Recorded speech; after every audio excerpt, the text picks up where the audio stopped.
Chapter 608. GOR Chapter 547. Huge profit without cost. The spring breeze blew, and the soft wind gradually blew away the last chill of winter. The coachman on the carriage couldn't help but open up his thick clothes to let the wind blow over his body and face. He carefully enjoyed the warmth of spring. On the road to the east, a caravan of several dozen carriages was very eye-catching. The carriage at the front of the caravan had a striking merchant's banner. The 20 or so large carriages at the front were all stamped with a steel seal. Even the coachman's attire was neat and tidy. It was clear that this was a large merchant's style. However, the carriages at the back of the caravan appeared to be much more disorderly. Even the coachman's attire was much weaker. Occasionally, 2 strong horses would gallop past the front, back, and sides of the carriages. The men on the horses were all vigorous and brave. Although they were dressed differently, they were all dressed like warriors. It was just that the armor and weapons they wore were a little heterogeneous. They were clearly not a regular army. Judging from the valiant aura they gave off, they were definitely not the private armed forces of nobles. On the other hand, as long as there were experienced travelers on the road, they would be able to tell that these valiant warriors on horseback were mercenaries who earned commissions. This was clearly a large-scale caravan. In the history of the continent, especially in the Byzantine Empire, large and small merchants' companies with deep backgrounds would establish their own armed bodyguard teams to make a living. Some of the medium-sized and small merchants' companies that didn't have the strength to establish their own bodyguard teams would often choose to hire mercenaries to accompany the caravan and protect them along the way. The caravan before them was one such example. There were close to 50 carriages in the caravan and nearly 300 people in the caravan. As for the bodyguard team, there were about 50 mercenaries.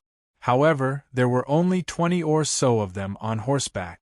After all, the Byzantine Empire was in chaos after the war, and the war horses were a scarce resource that all the warlords and tyrants were trying to get their hands on.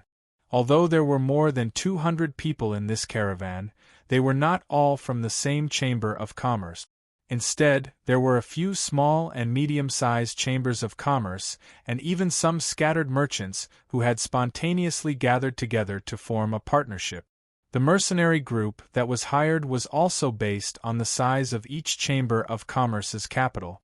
On the continent, this kind of situation was not rare. The game was now, and the war was chaotic. If the caravans came and went, it would be even more dangerous if they encountered bandits or local army disguised as bandit. On the other hand, the business of these mercenary groups was much better.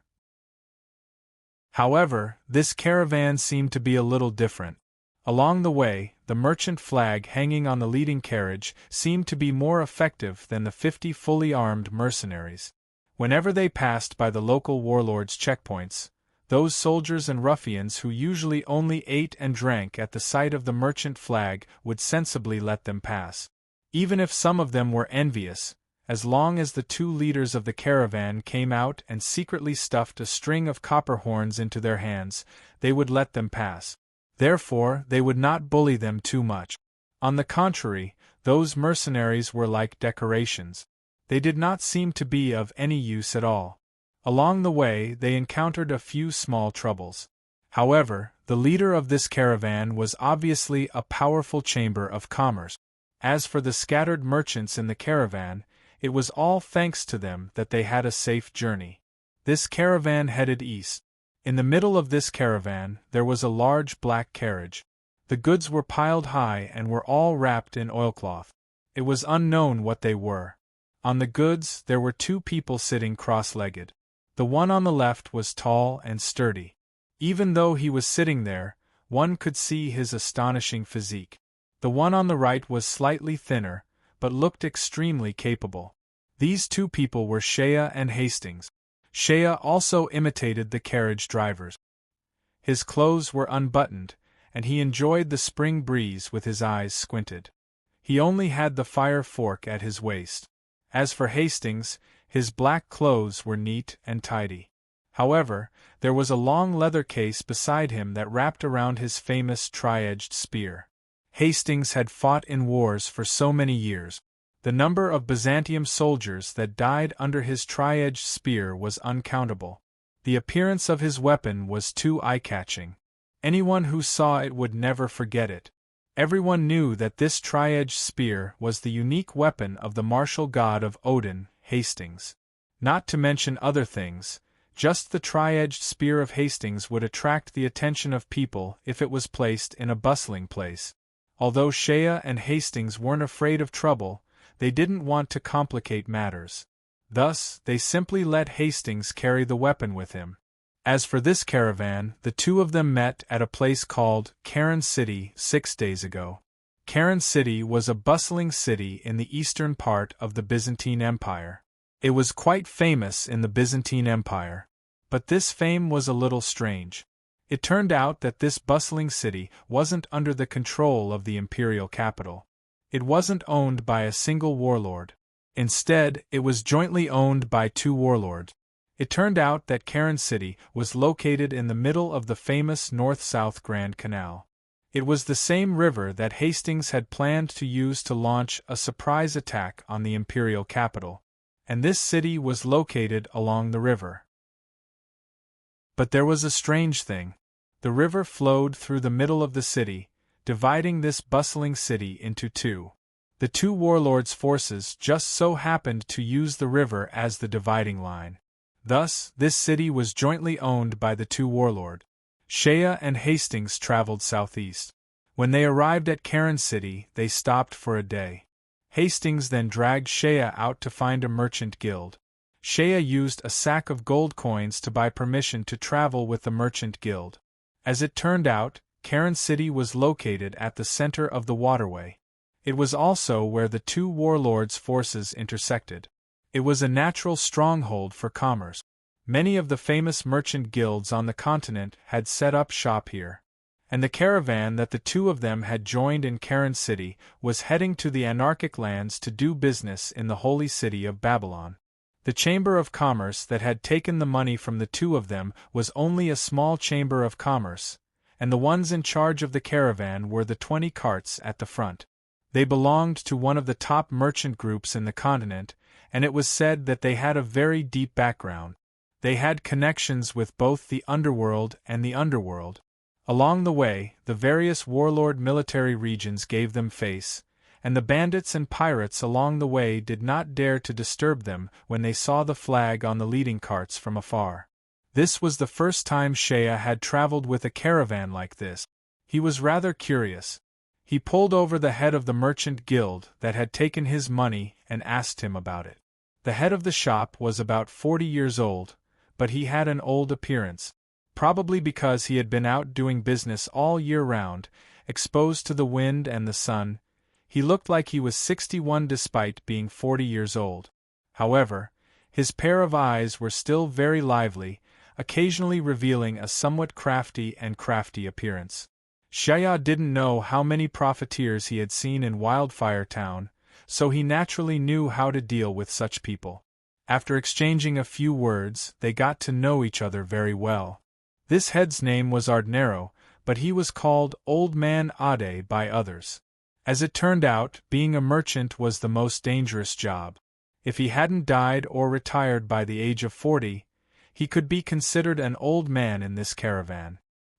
He was worthy of the title of Old Man Ade. This Old Man Ade was an unscrupulous merchant.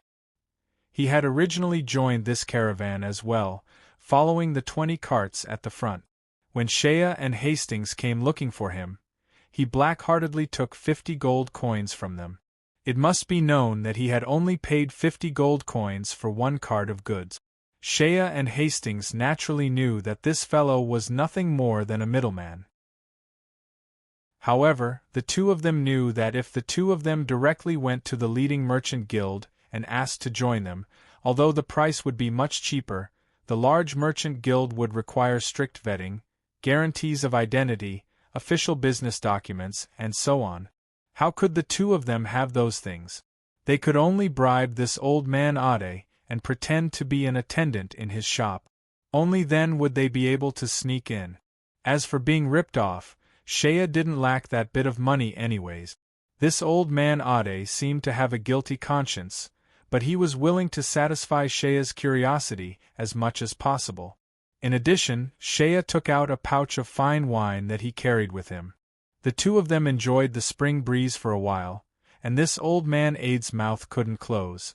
It turned out that this caravan was heading to the holy city of Babylon for business, but the inside story wasn't so simple. The holy city of Babylon was located in the anarchic lands in the heart of the continent. It was detached from the mortal world and didn't participate in the wars between the two countries of the continent. It didn't know how many years it had been since the last time it was involved in a war. In addition, their status was extraordinary. Neither the Byzantine Empire nor the Ottoman Empire were willing to offend the holy city. They also had a super expert like Saint Roland Garros keeping watch. It must be known that the elves, giants, and other foreign races had always been extremely unfriendly towards humans. However, those foreign races in the anarchic lands were willing to have dealings with the holy city and trade with them.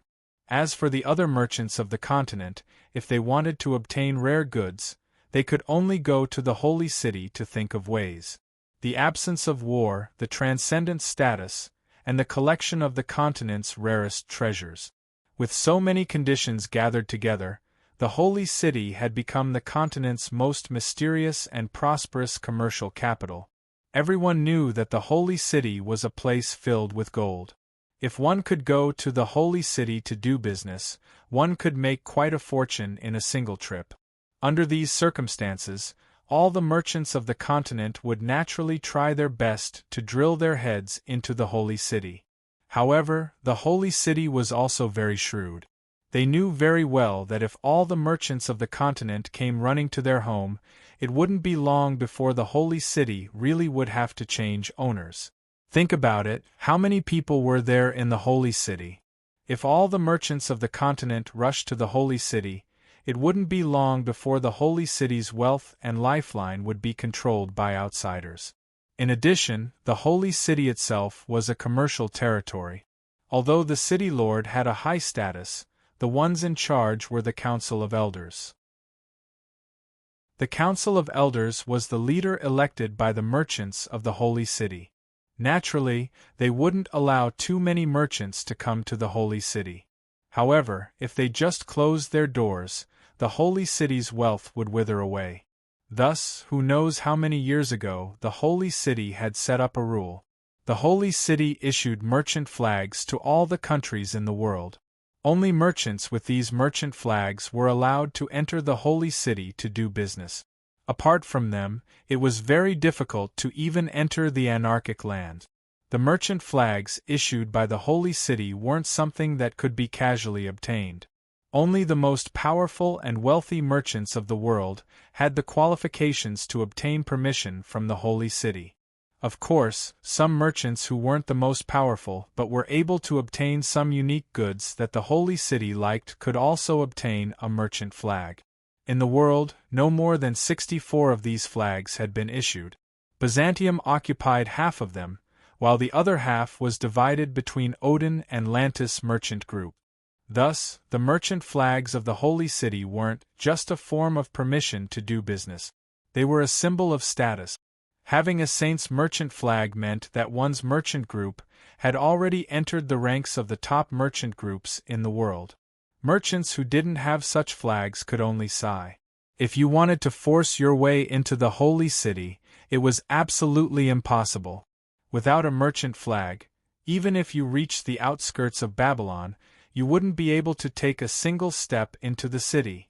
Moreover, the holy city was located in a special location in the anarchic land. There were many different races living in the anarchic land. Just the elves alone were enough to cause headache. If it was the ordinary elves, it was one thing. Although they didn't like humans, they were peaceful by nature. At most, they would chase you away. But if you encountered those fallen elves or dark elves, you would only have one path: death. But these different races in the anarchic lands were all willing to give in to the holy city. Or rather, they were willing to give in to Roland's Garros. Only merchant groups with merchant flags wouldn't be attacked by the other races when passing through the anarchic lands. They would be allowed to pass through their territory. If you didn't have a merchant flag, don't even talk about reaching Babylon. In the anarchic lands, you would either be turned into a hedgehog by the poisoned arrows of the fallen elves, or have your skulls made into lacquer by the dwarves, or have your thighs made into totem sticks by the giants. Thus, it could be said that the merchant flags were the key to opening the golden door to the Holy City. The Holy City was also very strict with the qualifications of the merchant flags. Every 8 to 10 years, they would re-examine the qualifications of these merchant groups. Their reasoning was very good. If a merchant group that had obtained the qualifications failed in the past 10 years due to poor management, they naturally wouldn't have the qualifications to continue doing business with the Holy City. As for how they would re-examine the qualifications, Shea asked Ad's father, and the answer was also very simple. Pay up. Money. Shea couldn't help but grin. This was indeed a convenient and cheap way to get something out of it. As he thought to himself, he couldn't help but look ahead. On the road, those arrogant mercenaries deliberately rode their horses back and forth, patrolling the two sides of the road. Under the envious gazes of the other merchant groups, the horsemen intentionally showed off their horsemanship. Some of them even whistled back and forth, deliberately waving their shiny weapons. This made the hearts of some of the hot-blooded youths of the merchant groups itch. Which young man hadn't heard of the exciting stories of the legendary adventurers of the various continents? Looking at these mercenaries, Shea suddenly thought of something. When he had first left the mountains, if it hadn't been for the series of bizarre encounters, he probably would have become a small mercenary by now. How many of the candidates for the position of protector of the Holy City were thrown into this world to gain experience? His ears continued to listen to Pop's Aid's story. Legend has it that the elders of the Holy City, every 8 to 10 years, will re-examine the qualifications of the merchant groups. Those merchants who have a trading banner have to pay a large sum of money as a deposit. If you can pay this amount, it means that you have enough strength to continue doing business with the Holy City. If you can't pay this amount, then I'm sorry, but your trading rights will be taken away and transferred to another merchant group. Every time the trading rights are transferred, the free trading rights will be auctioned by the guilds in the Holy City. A single trading rights can be auctioned off at a sky-high price. Shea took note and couldn't help but ask, then, how much money is needed? It is said that during the examination, a merchant group's deposit can be as low as 80,000 gold coins and as high as 100,000 gold coins. If there is a free trading rights to be auctioned off, then there is no guarantee. All these years, I only heard that there was a trading rights auction 8 years ago. It is said that the trading rights were bought by a wealthy family in the south of the empire for close to 300,000 gold coins. When Shea heard this, his heart couldn't help but tighten. Then he sneered secretly, "Good business! It is indeed a good business. Just the trading rights alone, there are a total of 68 trading banners and a deposit has to be collected every 10 years. Based on 100,000 gold coins per merchant, 68 banners would be worth 6,800,000 gold coins. This is a business without any capital. Every 10 years, it can be collected once. It is like an iron stock of crops that can be harvested endlessly. As long as the Holy City doesn't perish, there can be an unlimited amount of wealth. This isn't even counting the real profits from doing business. Just the income from the deposit is already 6,800,000 gold coins.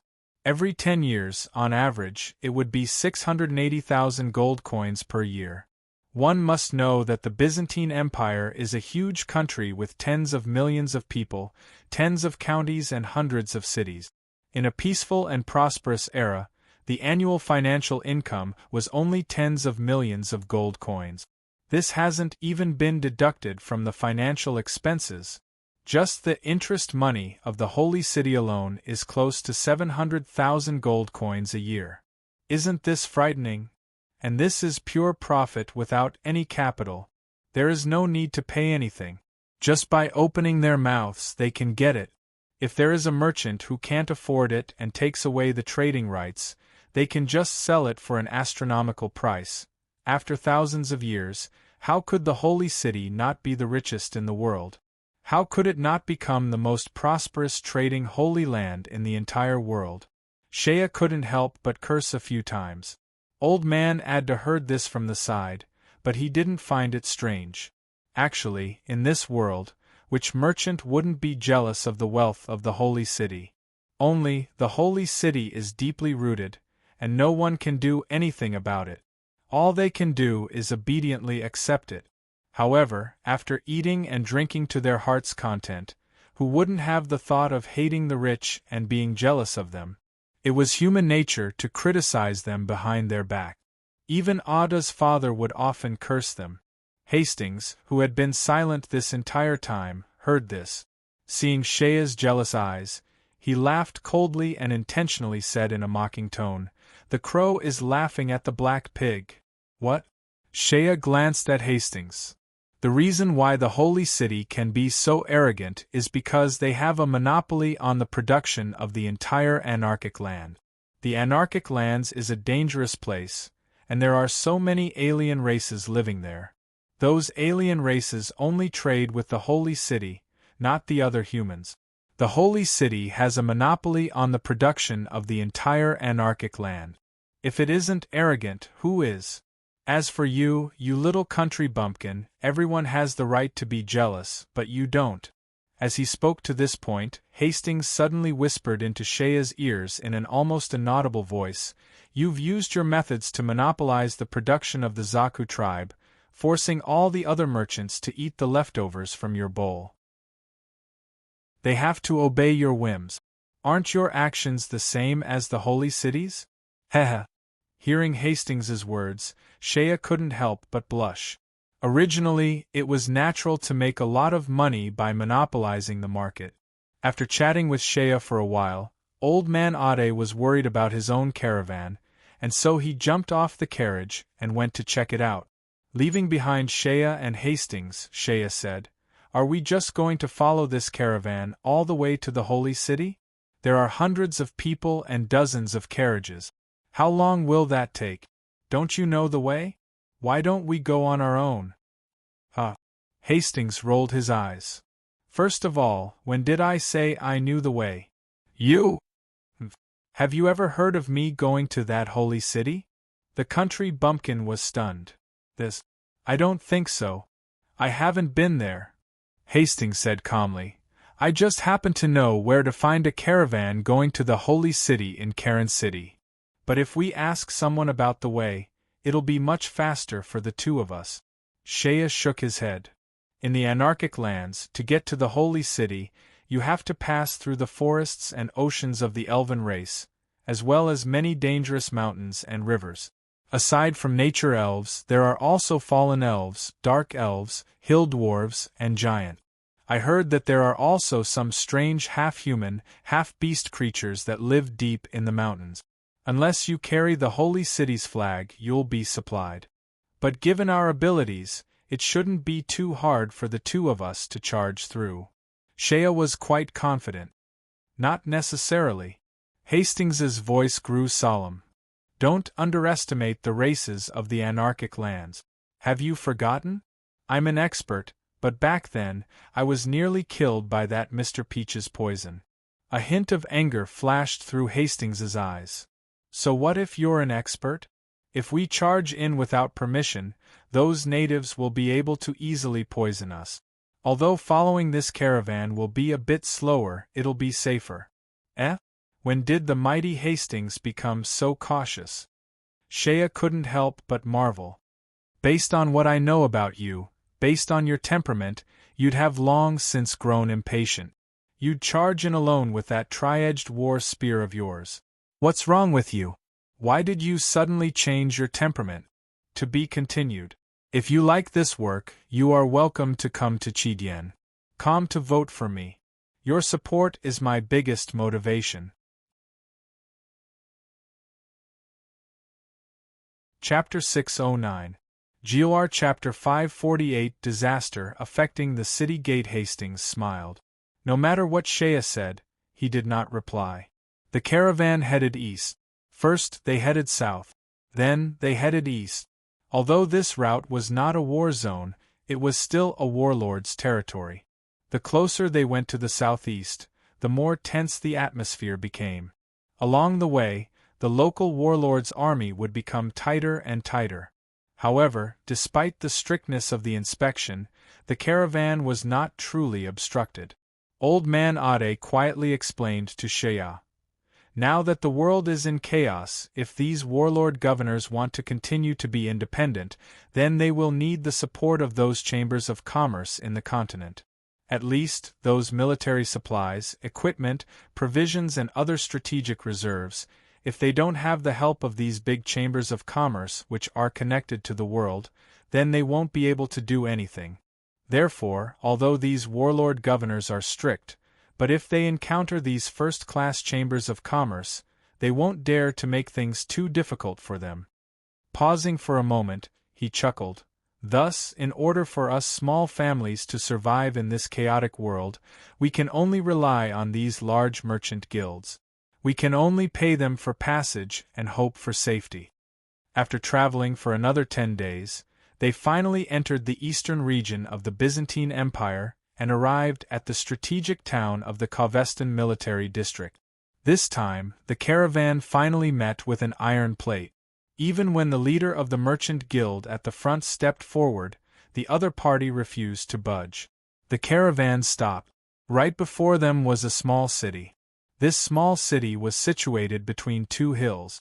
It was a corner city. The city was built at the gap between the hills. From afar, it looked like a checkpoint. The caravan stopped outside the city.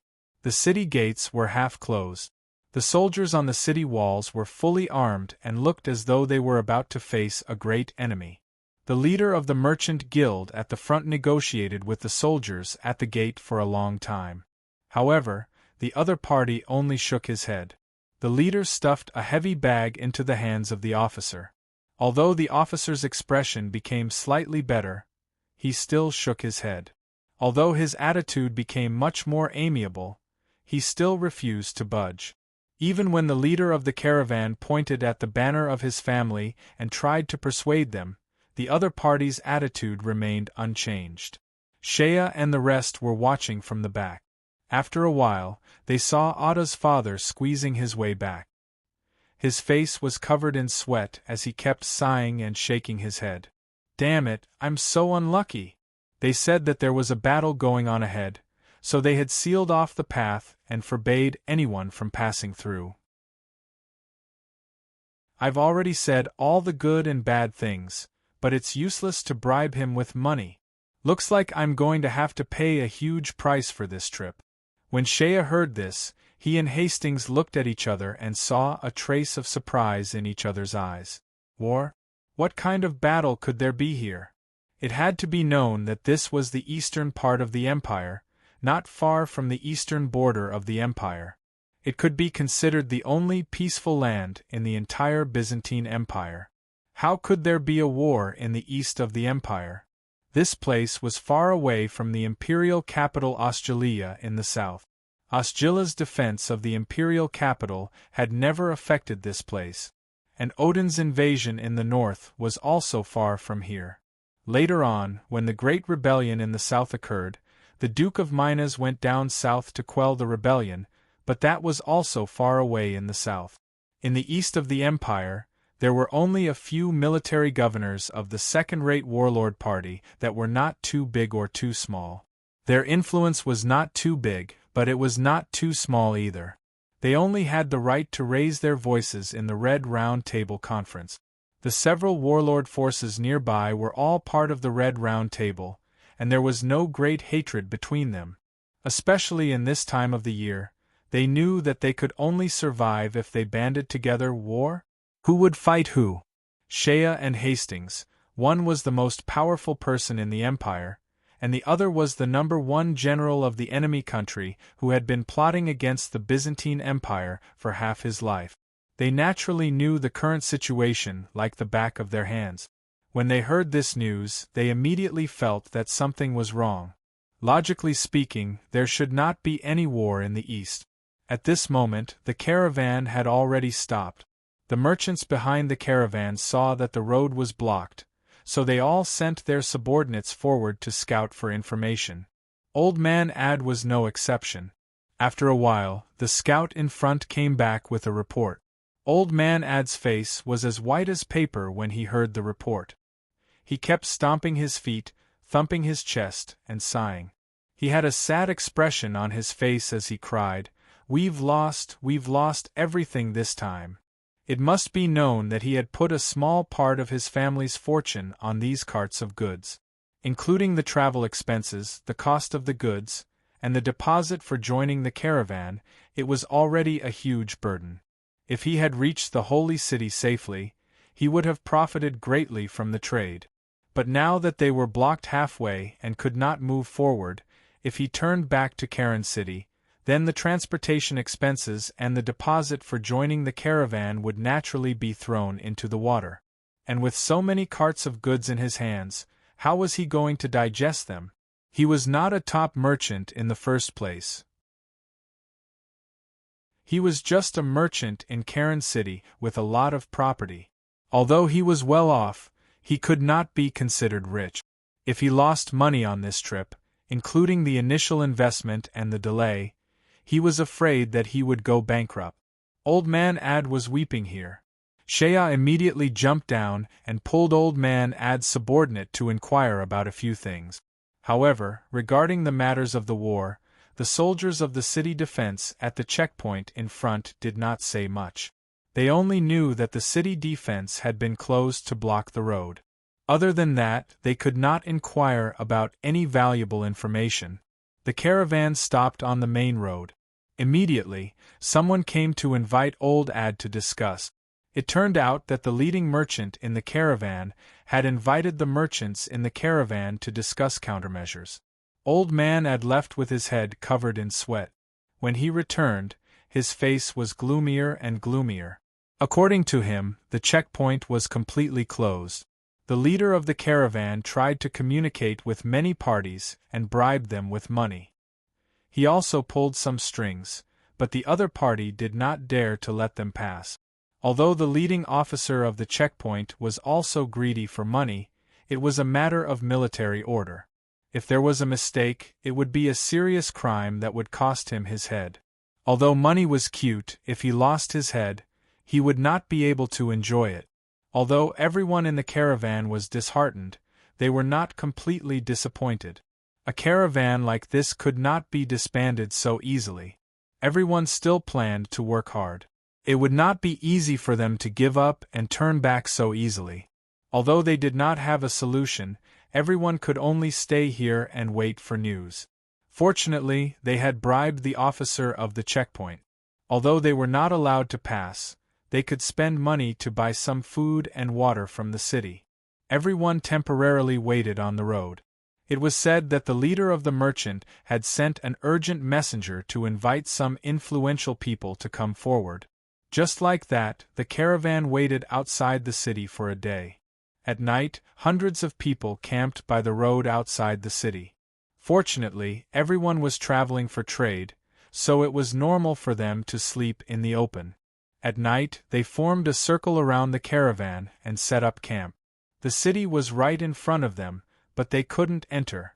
They could only drink the cold wind and eat the cold dry rations outside the city. Everyone was full of resentment. Early the next morning, several merchants sent people to the city gate to talk to the guards. Even if they were not allowed to pass, at least they wanted to find out more valuable information. The city guards were no longer so tight-lipped. Under the attack of the merchants' silver bullets, they finally loosened their mouths and spilled out a lot of information.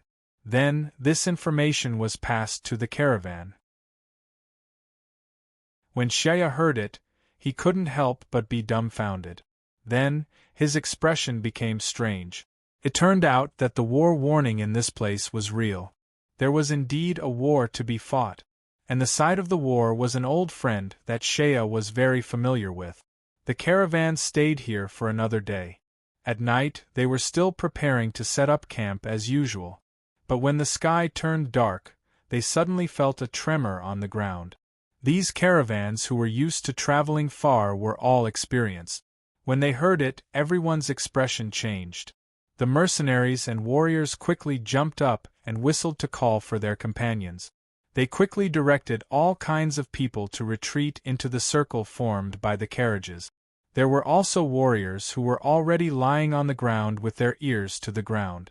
They looked up and shouted with a pale face, "In the south, a large group of cavalry.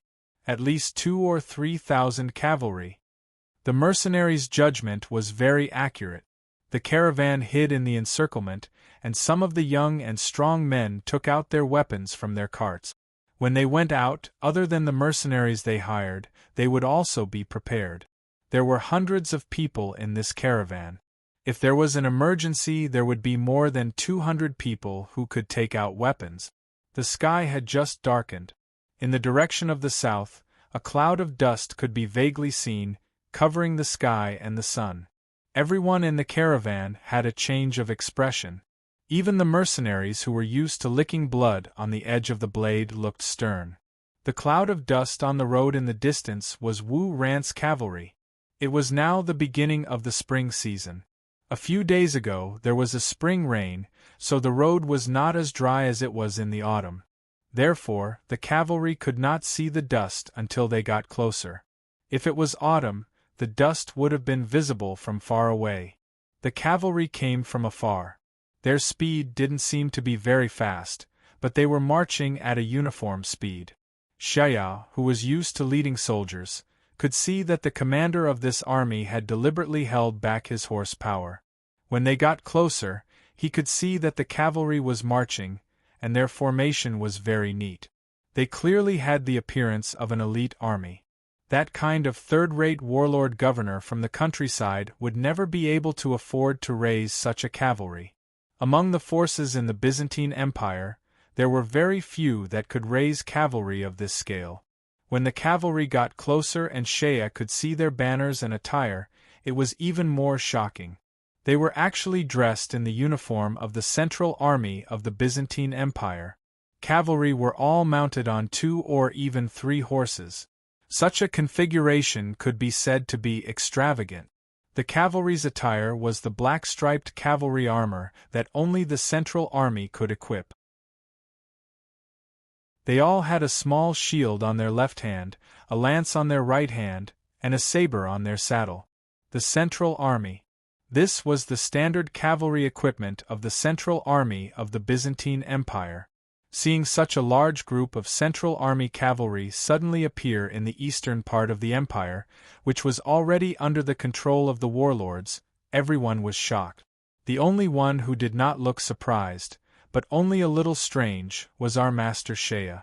The cavalry was still far away, but the city defense had already frantically sounded the warning horn. The troops on the city wall nervously gathered. The caravan below the city wall was already stunned. At this moment, they were only a few hundred meters away from the city wall. This distance was neither close nor far. It was impossible for them to enter the city, and it was impossible for them to leave.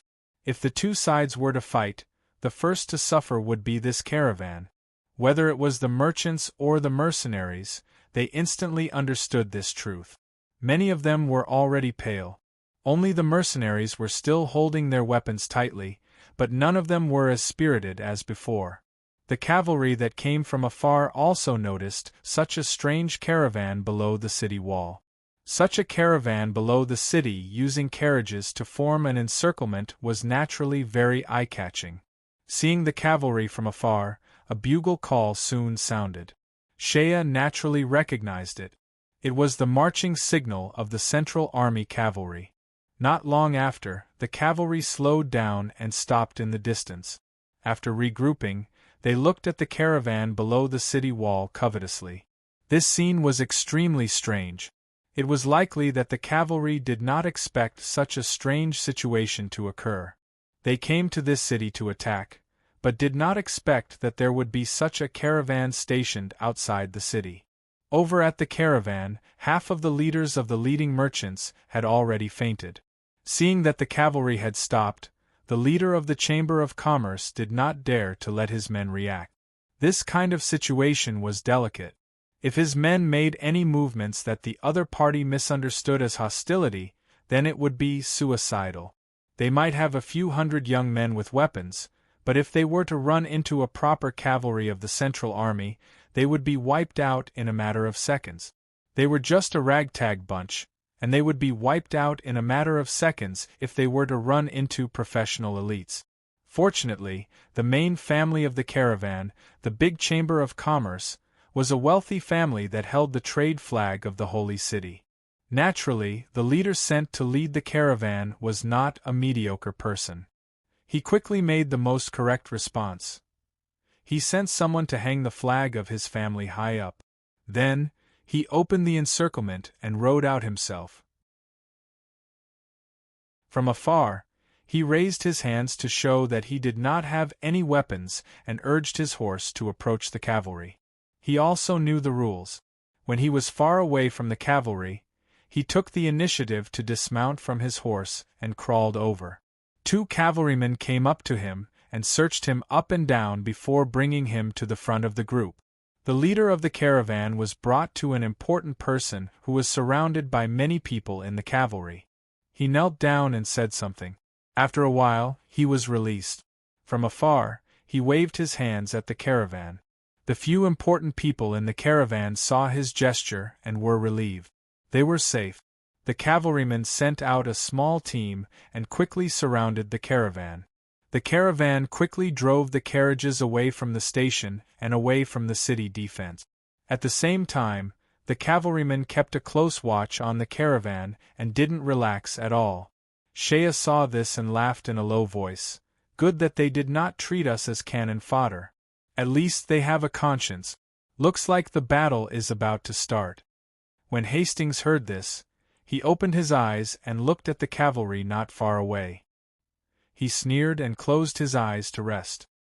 He was the war god Odin, an invincible general who had wiped out countless elite soldiers of the Byzantine Empire. In the central army of the empire, other than the Rhodria cavalry, the rest were all defeated by Hastings. Although the cavalry of the central army was majestic, they were not worthy of Hastings's attention. To be continued. If you like this work, you are welcome to come to Chidien.com to vote for me. Your support is my biggest motivation.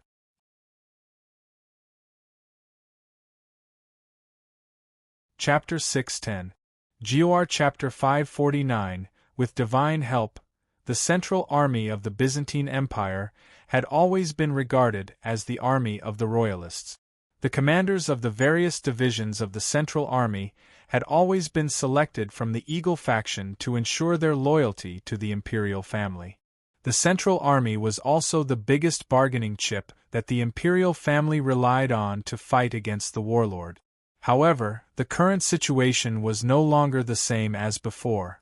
With the drastic changes in the empire in the past 2 years, the Central Army that was originally labeled as the Royalists was no longer the same as before.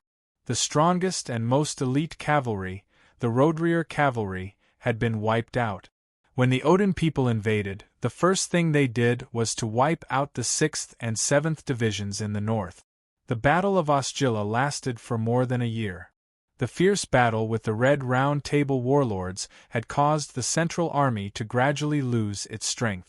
It could be said that after the Battle of Osgilla ended, the Central Army of the Empire was in the imperial capital. At most, there were only about 20,000 soldiers, and this was after the reinforcements. Before the war, most of the veterans of the Central Army had died in the Battle of Osgilla. After the rebellion in the south, the imperial capital had no choice but to send some troops to the Duke of Minas to the south to quell the rebellion. At that time, the imperial capital's forces were only the garrison troops from the south, the private armies of the nobles, and the Central Army. When the Duke of Minas went to the south to quell the rebellion, most of the troops were the private armies of the nobles. However, he also took some of the Central Army with him.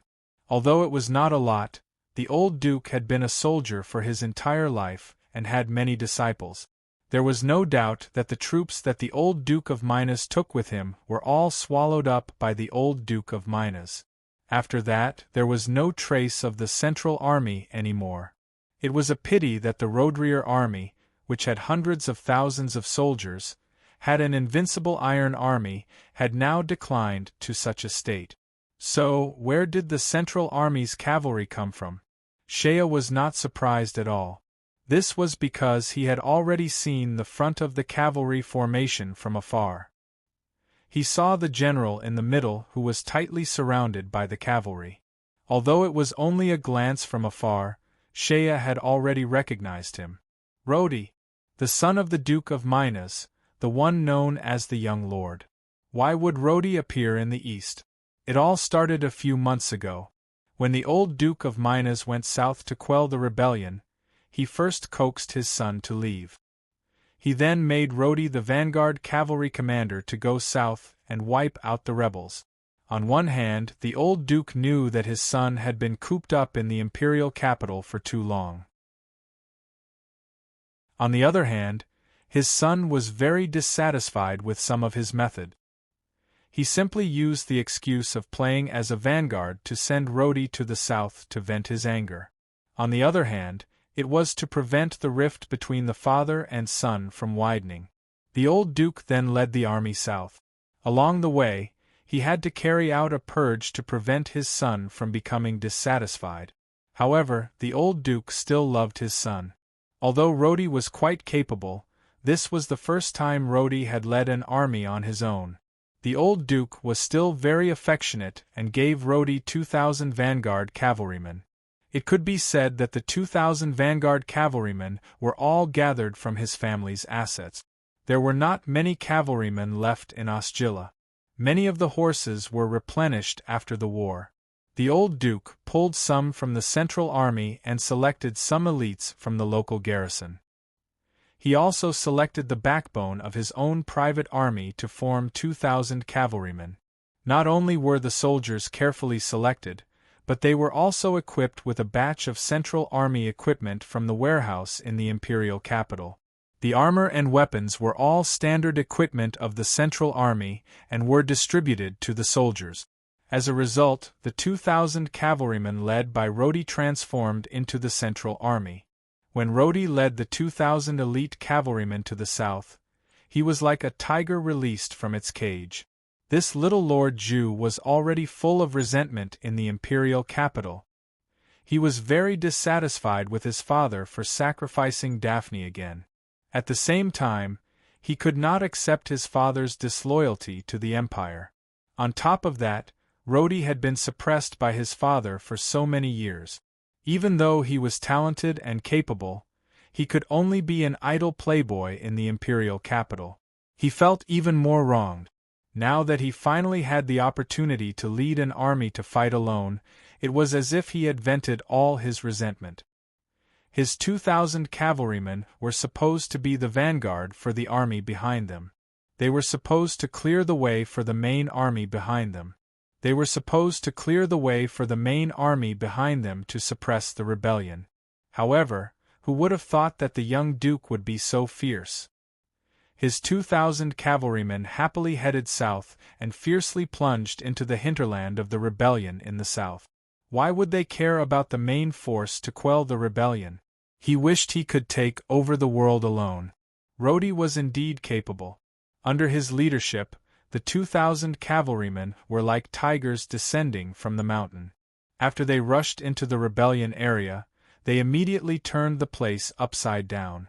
Everywhere they went, the rebels were swept away. He was a standard example of using speed to fight the slow. He relied on the mobility of the cavalrymen to continuously make long-distance raids. He defeated several groups of rebels and conquered more than 10 towns. The rebel army was frightened by the young lord's crazy attitude. For a moment, the little lord had become invincible in the south. When the old Duke of Minas received the news, he regretted it so much that his intestines almost turned green. Indeed, before his son left, he had told Rodi to go south quickly. However, he did not tell him to go as fast as he could. The young duke abandoned all supplies and led the cavalrymen to drive away the rebels. He went wherever the rebels were. When the old duke received the news from the front line, Rhodey had already penetrated hundreds of miles into the rebellion area and killed countless enemies. If not for the old duke's quick arrival, the rebellion in the south would have been quelled by his son before his main force arrived. How could this be? The Duke of Minas was secretly manipulating the rebellion in the south. It was also the opportunity for him to lead the army. He saw that the rebellion in the south was almost quelled by his son before the army had even arrived. What was the point of having his main force go south? Originally, the Duke of Minas planned to slowly fight the rebellion in the south. While fighting, he would also digest the internal opposition. After that, he would be able to take control of the army to quell the rebellion. At the same time, he would not be able to completely quell the rebellion. He would have to leave some behind. After all, it was an old trick that had been played for thousands of years. If he allowed his son to quell the rebellion, what excuse would his army have to continue to go south? He had not even had the time to complete the internal cleansing. As a result, while Rhodey was bravely advancing, the old duke issued a dozen military orders. He sent a special envoy to ask Rhodey to stop going south and wait for the main force. Although Rhodey was dissatisfied, it was still an order from the commander-in-chief. Moreover, a dozen military orders had been sent to his army. If he openly disobeyed, it would inevitably cause problems for the army's morale. Rhodey had no choice but to stop. After the father and son reunited, they quarreled several times. Rhodey was not a fool. After coming to the south and fighting a series of battles, he had also reunited with the main force. It was difficult to hide many secrets from his father. Rhodey finally found out about his father's disgraceful role in the rebellion in the south. He even found out about his father's internal cleansing of the rebels in the south and openly disobeying the imperial capital's orders. Everything was clear. His ambitions were as clear as day. The rift between Rhodey and the old duke once again widened. This time, it was intolerable. The father and son had a falling out. Since Rhodey could not stop his father's actions, he could only leave. He took his 2,000 cavalrymen and left the main force in the name of splitting up. However, Rhodey was distressed as to where to go. Rhodey's thoughts were actually very simple. He only wanted to be loyal to his country. At present, the empire was fragmented and the rebels were divided. The Lantis were eyeing them covetously. On the surface, they were allies, but in reality, they wanted to encroach on the empire. He naively believed that his father, as an important minister of the empire, should shoulder the heavy responsibility of revitalizing the empire in this time of crisis instead of harboring evil intentions. What was the difference between him and the rebel warlords? If he parted ways with his father, there would not be many ways out. Return to the imperial capital? That seemed to be the right path. Since his father wanted to be a rebel, and he insisted on being loyal, he should return to the imperial capital to express his intentions. However, Rhodey was not stupid. Not only was he not stupid, he was also a smart guy. He knew very well that after his father established himself in the south, the imperial capital hated his family. Even if he did not have any thoughts of rebellion, he would not rashly return to the imperial capital. Even if he wanted to court death, he would not do it this way. Once he returned to the imperial capital, he would immediately be stripped of his military power and thrown into prison for trial. Who would believe that the son of the Duke of Minas was innocent? Perhaps they would think that he had returned to the imperial capital to collude with them from the inside. At that time, if he were to be beheaded, he would not even have a place to cry out for injustice. Even if Adrik was willing to believe him, who in the imperial capital would believe him? Adrik would also not disturb the morale of the imperial capital's soldiers for him.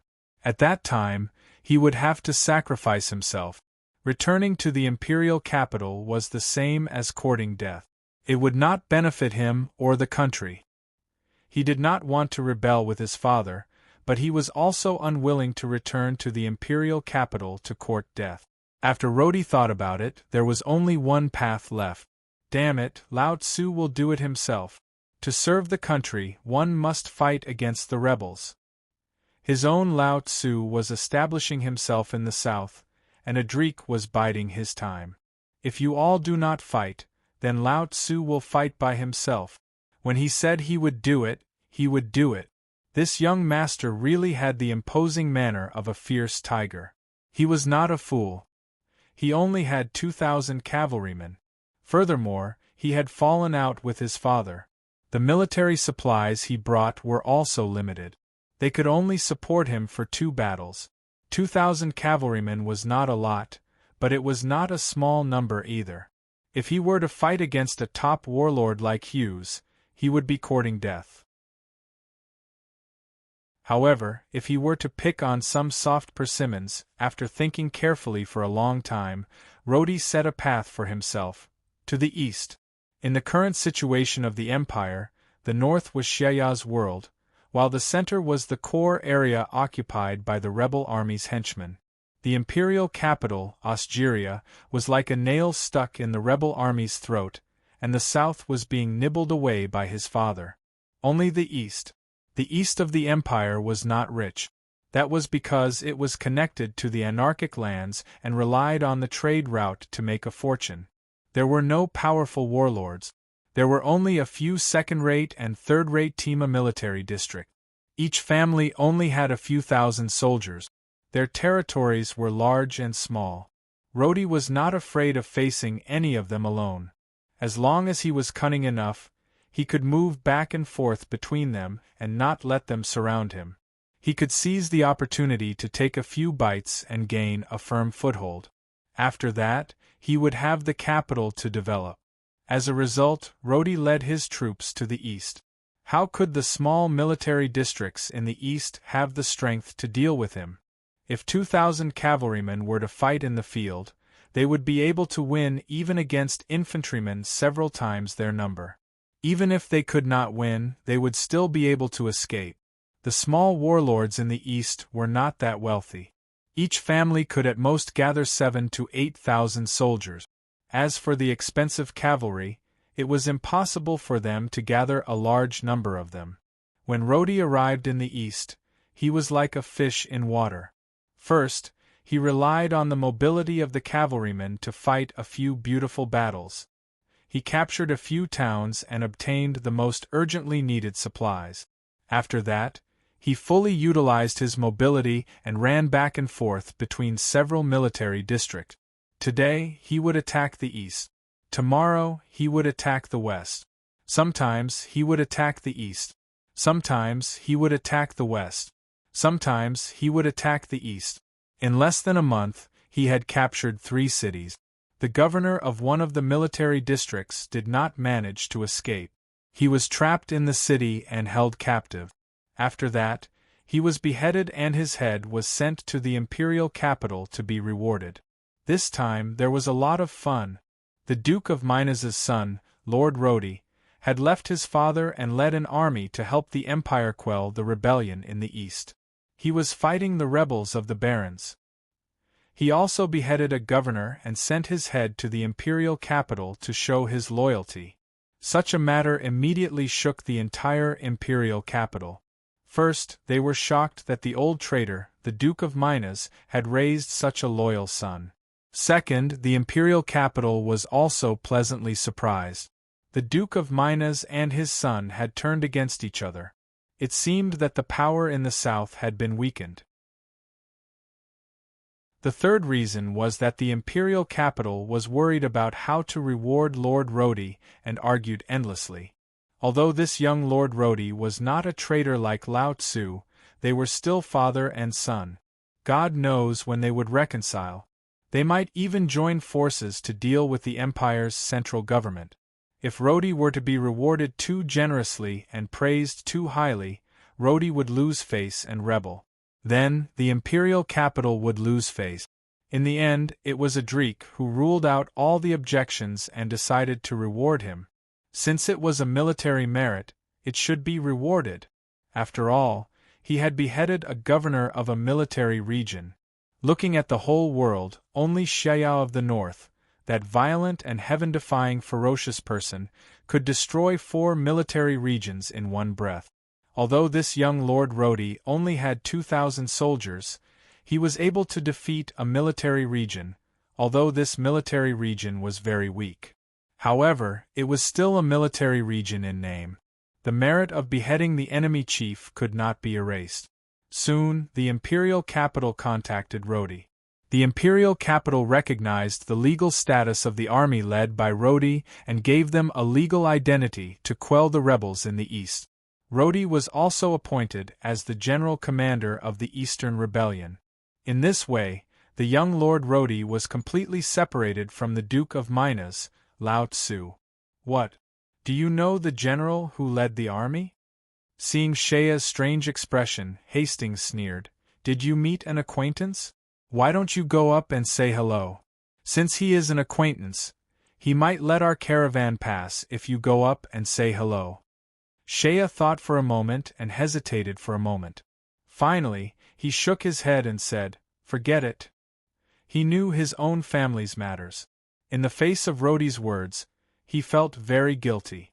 At the very least, Rodi was Daphne's brother. When he sent Daphne back to the imperial capital, he had already met Rodi.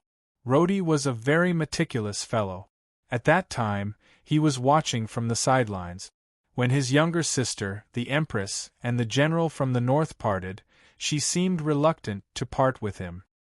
His younger sister was usually as cold as ice and did not show any expression to any man. However, when she met the general from the north, she clearly showed attachment and tenderness. How could Rodi not see such emotions? There must be a story between the two of them. However, Rodi had always been distressed that his younger sister had married into the imperial family and became a widow. He did not say anything. However, at that time, he stared at Shaya as if he wanted to eat him up. Shaya felt very guilty. He had tainted Rodi's younger sister.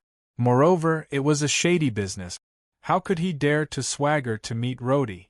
After the caravan slowly passed under the supervision of the surrounding cavalry, Rodi led the army forward to challenge them. The city had already made preparations and closed the gate. How could they be willing to come out and meet the challenge? Rodi sent a small group of cavalry to wander back and forth outside the city. After shouting and cursing for a long time, the city decided not to come out. Speaking of which, Rodi was unlucky. He had been traveling back and forth in the east. In the first month, he had taken advantage of the fact that the local military regions were not prepared and caught them off guard.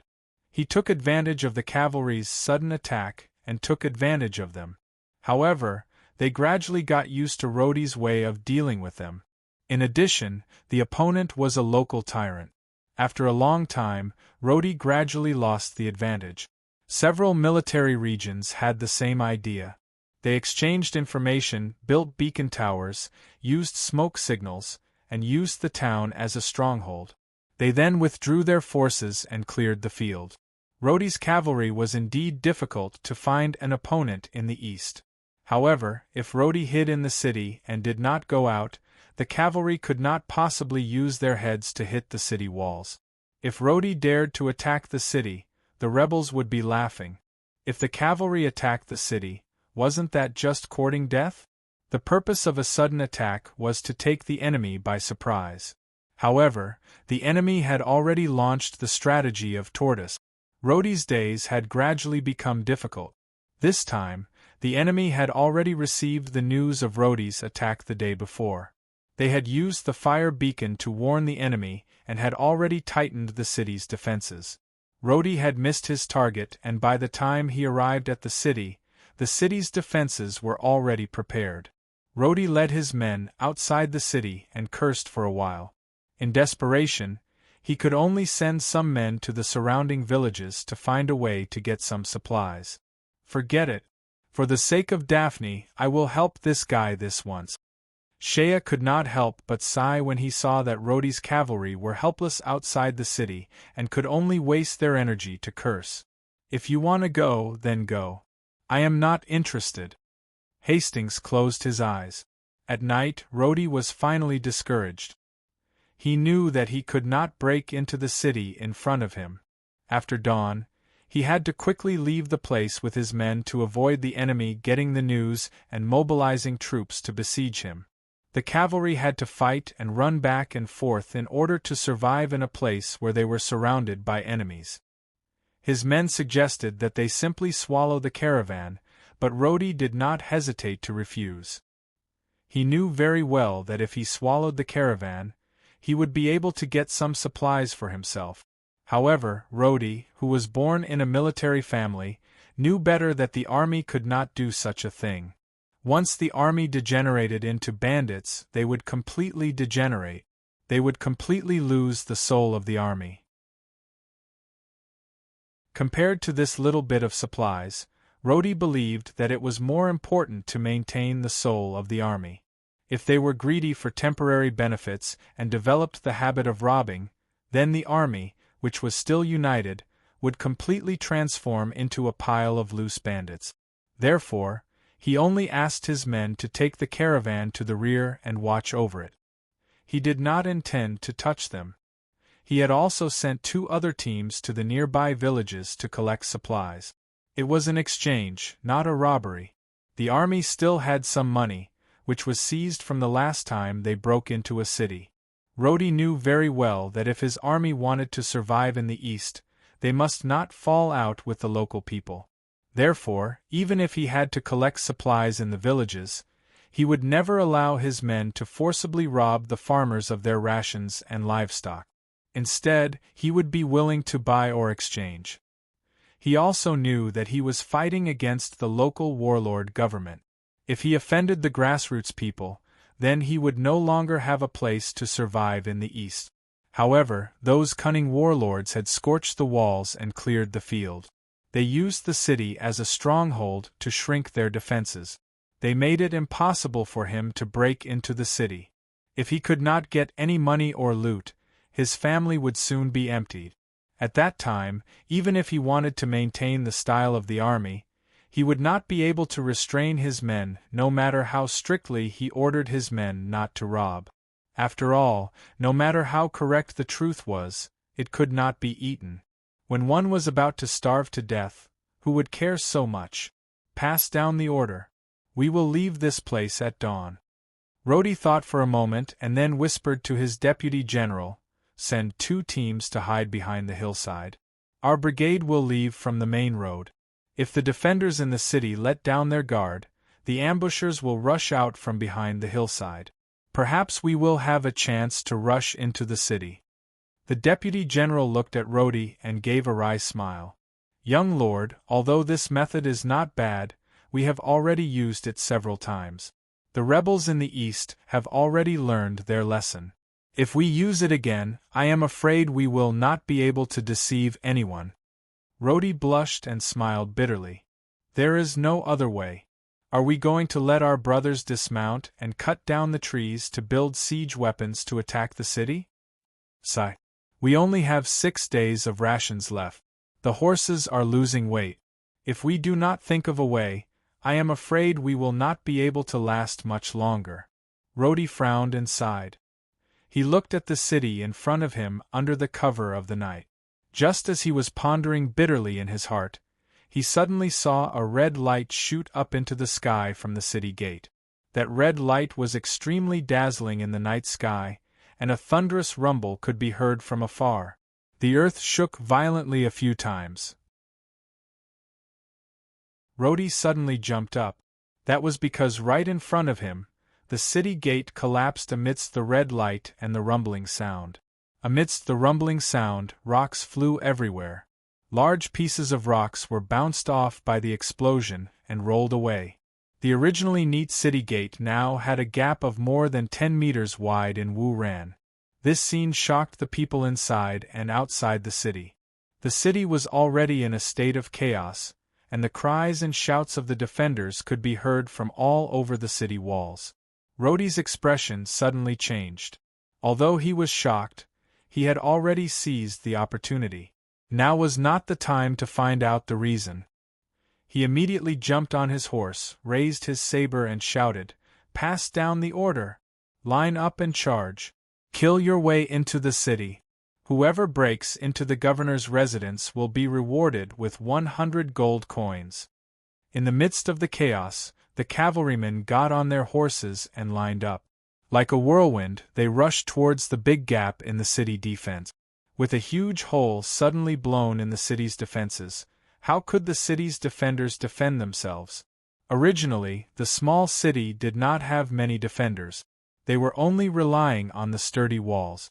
Once the cavalrymen rushed into the city, there was no suspense in the battle. The guards in the city obviously did not intend to show their loyalty to their governor. After resisting for a while, they surrendered. On the other hand, the gates of the city guard mansion were closed. The guards inside still held on for a period of time. The city guard general was in the mansion. However, even if the city was breached, it was meaningless to defend the residents. Rhodey also did not want to waste the lives of his cavalrymen.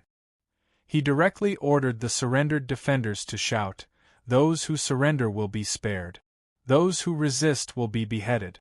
Those who tie up the general of the city and surrender will be rewarded with 100 gold coins." A moment later, the general of the city who still wanted to resist was tied up by his own men and thrown out of the gate. The gate opened and the remaining defenders came out to surrender. Rhodey was relieved. His men went to the storehouse of the garrison and had a good harvest. There was also a lot of fodder and food in the city's armory. Rhodey was relieved. He then sent people to bring the leaders of the city's garrison who surrendered to him. Then how did the city gate collapse on its own? However, after asking around, he did not get an answer. The defenders were puzzled. Rhodey was even more puzzled. He could not help but look up at the sky. Could it be that the heavens saw that I was loyal and courageous to the country and were moved by my loyalty? Seeing that I was in trouble, they sent down a lightning bolt to help me blow open the city gate? Damn it, could this be the legendary, as if the gods were helping me? To be continued. If you like this work, you are welcome to come to Chidien.com to vote for me. Your support is my biggest motivation.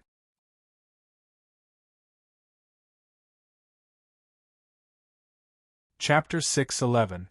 GOR Chapter 550. Risking Your Life. Shea did not know that Rhodey had already elevated himself to a god in his mind. Inside and outside the city there was chaos. Fortunately, Rhodey's army did not disturb the people. After occupying the warehouse, they restrained the city's defenses. Naturally, the residents of the city did not dare to go out. Only the cavalry could be seen on the street. Occasionally, there would be some fleeing defenders. Shea took advantage of the chaos to leave the city. With his ability, it was easy for him to not be discovered. But when he returned to the caravan, he saw Hastings sitting on the roof of the carriage, staring at him with wide eyes and a mocking sneer on his face. Shea looked at him and said, "It's fine if you don't want to help. Why are you staring at me? You sure are generous. You directly destroyed the city gate." Hastings sneered and said, "Others are not fools. Why would the city gate collapse? Is the general leading the army an idiot?" Shea smiled and said, "In any case, he will not be able to find anything. I destroyed the city's defenses and delivered a piece of meat to his mouth. He will definitely eat it. After occupying the city, our caravan might be able to continue on our journey tomorrow." Hastings shook his head and said, "You can help him once. However, you cannot help him forever." After a pause, he whispered, "When you went out at night, I did not stay idle. I talked to the people in the caravan for a while and figured out the situation. The general leading the army is actually the son of the Duke of Minas. I do not know why he brought this army to the east to cause trouble. It has been more than a month. However, his situation is getting more and more difficult. After all, he is a guest army and does not have many men under his command. In the beginning, he had taken advantage of the few local military districts. Now they have realized that they only needed to shrink their defenses to force him to the point where he has no place to stand. This time, he was able to occupy the city with your help. However, he cannot occupy it for long. After plundering the warehouse, he will have to leave. However, the city's defenses will be even tighter next time. If he blindly relies on the cavalry to attack, he will die sooner or later. Shea nodded and sighed. One of them was the famous martial god Odin, while the other was a young famous general from Byzantium.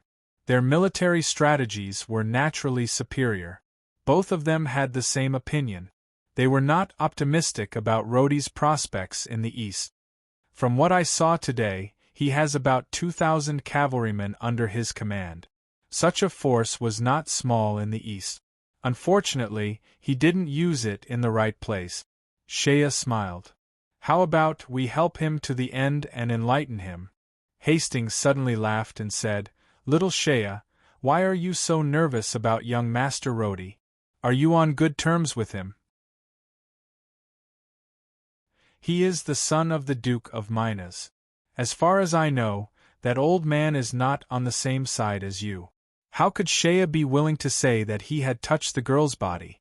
He just mumbled a few words. Hastings saw that he didn't want to talk about it, so he didn't force him. Rhodey was busy the whole night in the city and did not sleep. After dawn, his subordinates had finished checking the harvest in the storehouse. What could be taken away was naturally taken away. Rhodey simply waved his hand and said, Carry on as usual. What he meant by carry on as usual was to take out the money and goods that he could not take away from the storehouse and distribute them to the people in the city. In any case, Rhodey was generous and could also buy people's hearts. This was also one of the important reasons why Rhodey had a good impression of the people when he came to the east. Every time he conquered a place, he would casually distribute the goods that he could not take away to the local people. At the same time, his subordinates would not disturb the people. This area had become the Tima military district for almost 100 years. During these 100 years, it had been ruled by the warlords for several generations. They no longer regarded themselves as Byzantium citizens. For the people here, it did not matter who ruled them as long as the taxes were not too harsh and excessive. From this point of view, Rhodey was really very popular here. Moving the goods was done by his subordinate. These people were already familiar with this kind of work. They collected the carriages, moved the goods, opened the storehouse door, spread the news and sent out the goods. Rhodey did not need to worry at all. In the morning, the caravan from outside the city came into the city and sent someone to see Rhodey.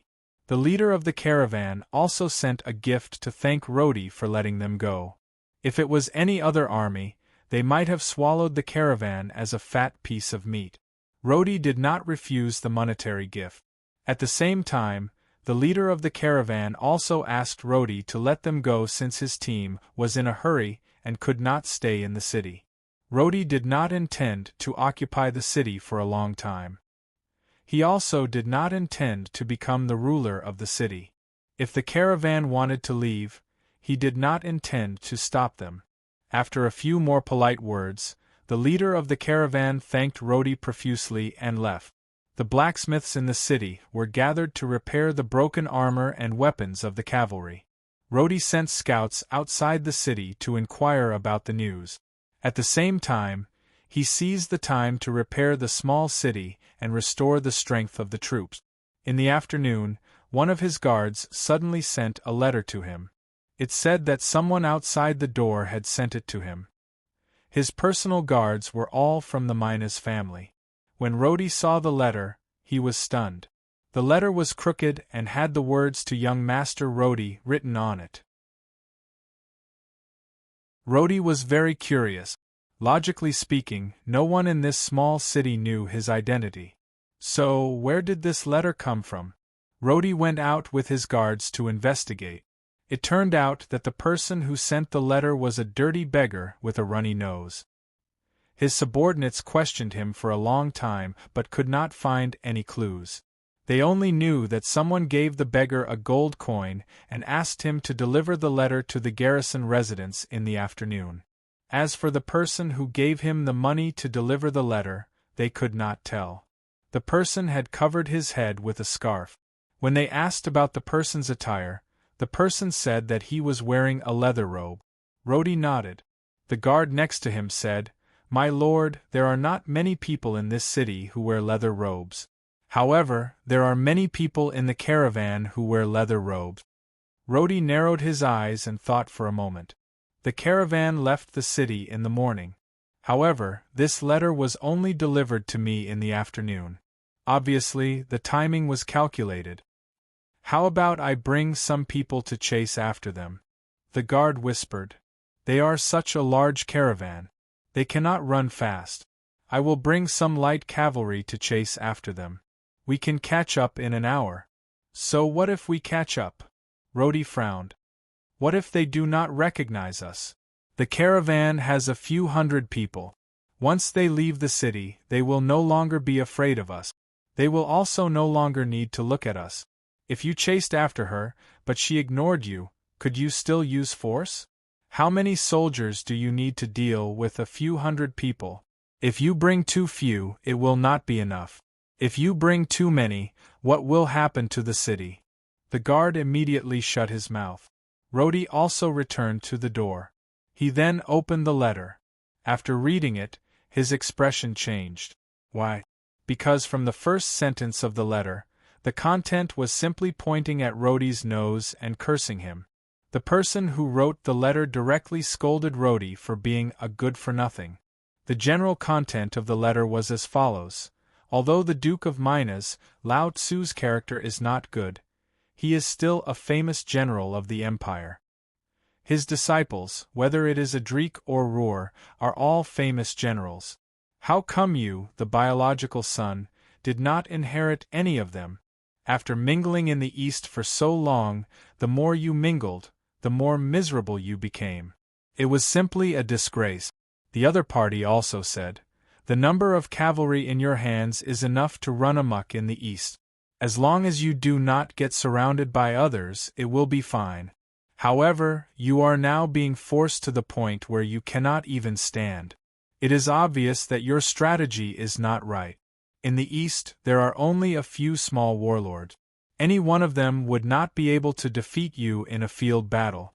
Now that they are playing a defensive strategy, you are stumped? However, I do not blame you. Although you are not too stupid and have received the education of a famous teacher, this is your first time leading an army alone. You do not have any experience. Most importantly, you do not have enough courage and boldness.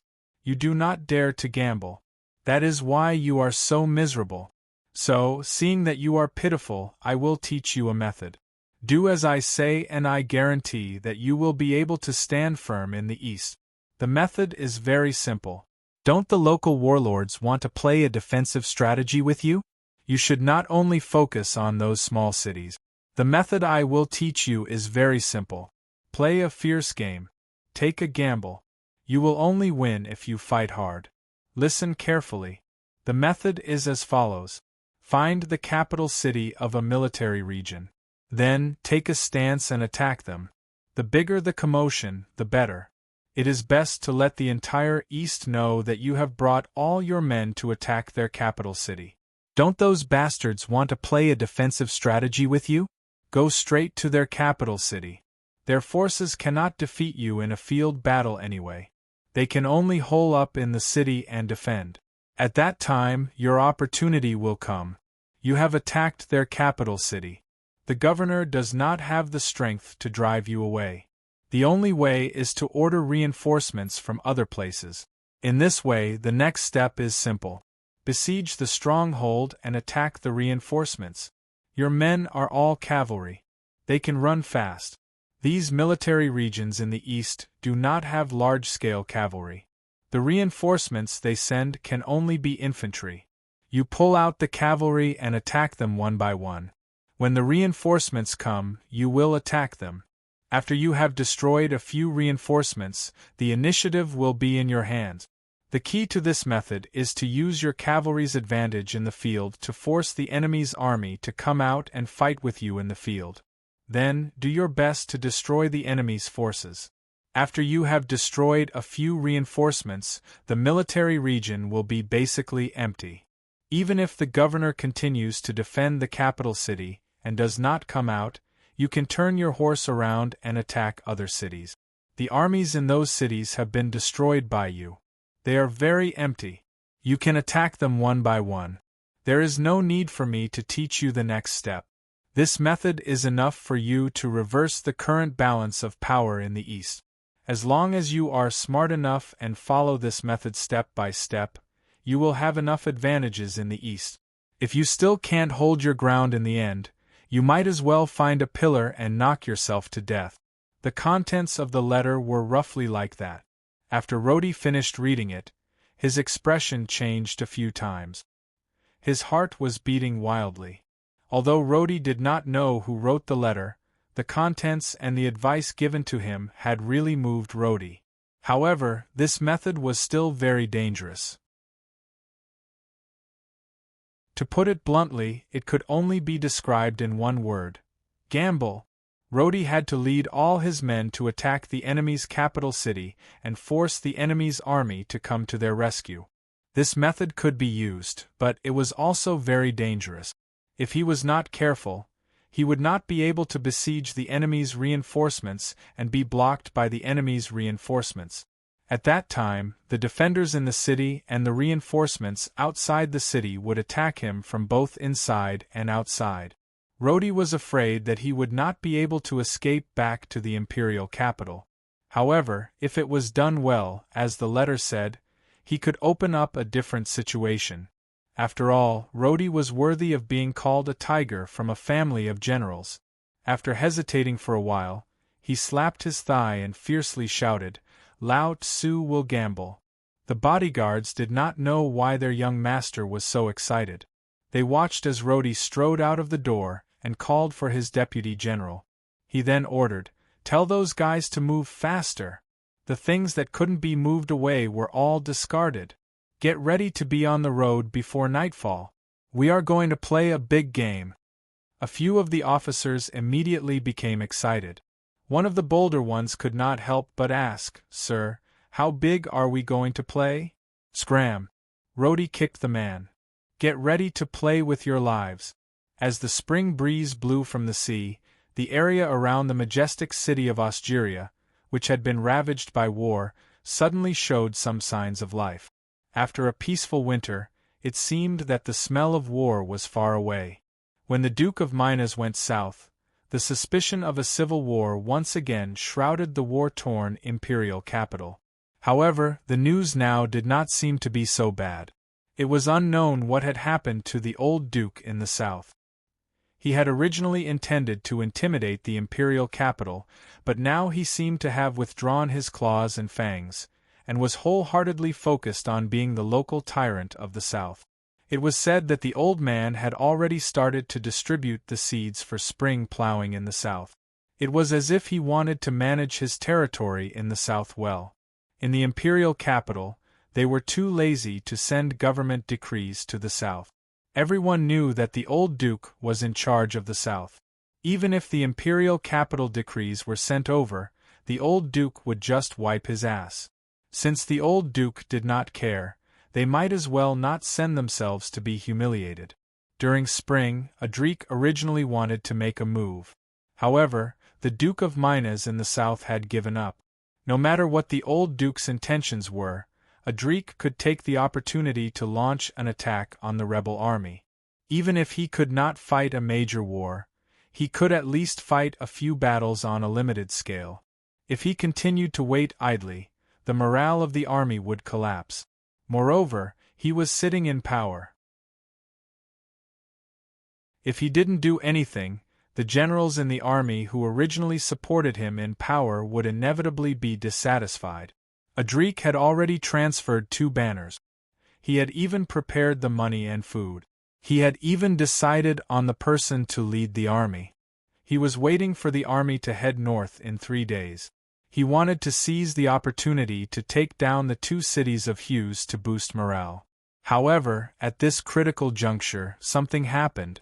To be continued. If you like this work, you are welcome to come to Chidien. Come to vote for me. Your support is my biggest motivation.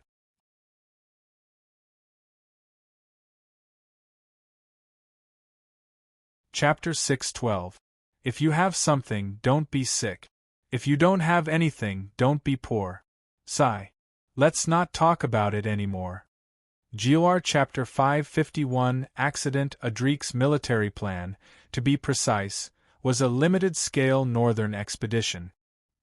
He strived to control the scale of the war within the scope of his current strength. This way, he could ensure that the war was awe-inspiring and raise morale. At the same time, he had to control the scale of the war. He knew very well that this northern expedition would not be able to wipe out the warlords. At most, he would be able to take down 2 cities under Hughes. Moreover, he might not be able to occupy them. Perhaps after he retreated, he would have to throw them back to Hughes. Even so, Adric had no choice but to fight. Otherwise, when he instigated a coup and seized power, he claimed that he would lead everyone to take back the country's fate. If he did not do anything for a long time, his popularity would drop. The funny thing was, he was a pillar of the empire known for his bravery and loyalty. However, during this period of time, his actions were not even as big as the Duke of Minas, who was publicly known as a rebellious minister. At least in name, the Duke had eliminated the rebellion in the south. As for him, the imperial marshal, it seemed that he had been idling in the imperial capital all this time. He had to send out his troops to fight this war. As a mature military strategist, Adric was very clear on one principle. It was a principle that any outstanding commander must understand. Before starting a war, one must know how to end it. Yes, knowing when to start a war and under what conditions to end a war was the definition of a rational strategist. Adric did not intend to fight to the death with Hughes. With the imperial capital's current strength, it was impossible for them to wipe out Hughes, unless they took out all their assets and fought to the death. However, this was not what he wanted. He could not take this risk. With the imperial capital's current strength, even if they really fought Hughes to the end, they might not be able to wipe him out. Furthermore, even if they really did wipe out Hughes, there were still so many warlord governors in the empire. When the time came, he would be exhausted from fighting, and the military capital in his hands would all be gone. What would he use to protect this country, and what would he use to deter those ambitious schemers? He would only mobilize 1 division and 4 emblem groups. 2 emblem groups would be the main attack while the other 2 would support from the side. He would fight a limited battle with Hughes. Then, he would have to ensure that he could achieve some results that could boost his own morale. At the same time, he would have to ensure that he did not push Hughes too hard. For this battle plan, Auderic had originally wanted to personally lead the expedition. Unfortunately, he was now the imperial guardian marshal. If he were to lead his troops out of the imperial capital, the royalists that he had suppressed would probably make a move. Therefore, in this battle, the ideal leader in his mind was Ruhr. Note, this ideal candidate was, originally. In other words, this idea fell through in the end.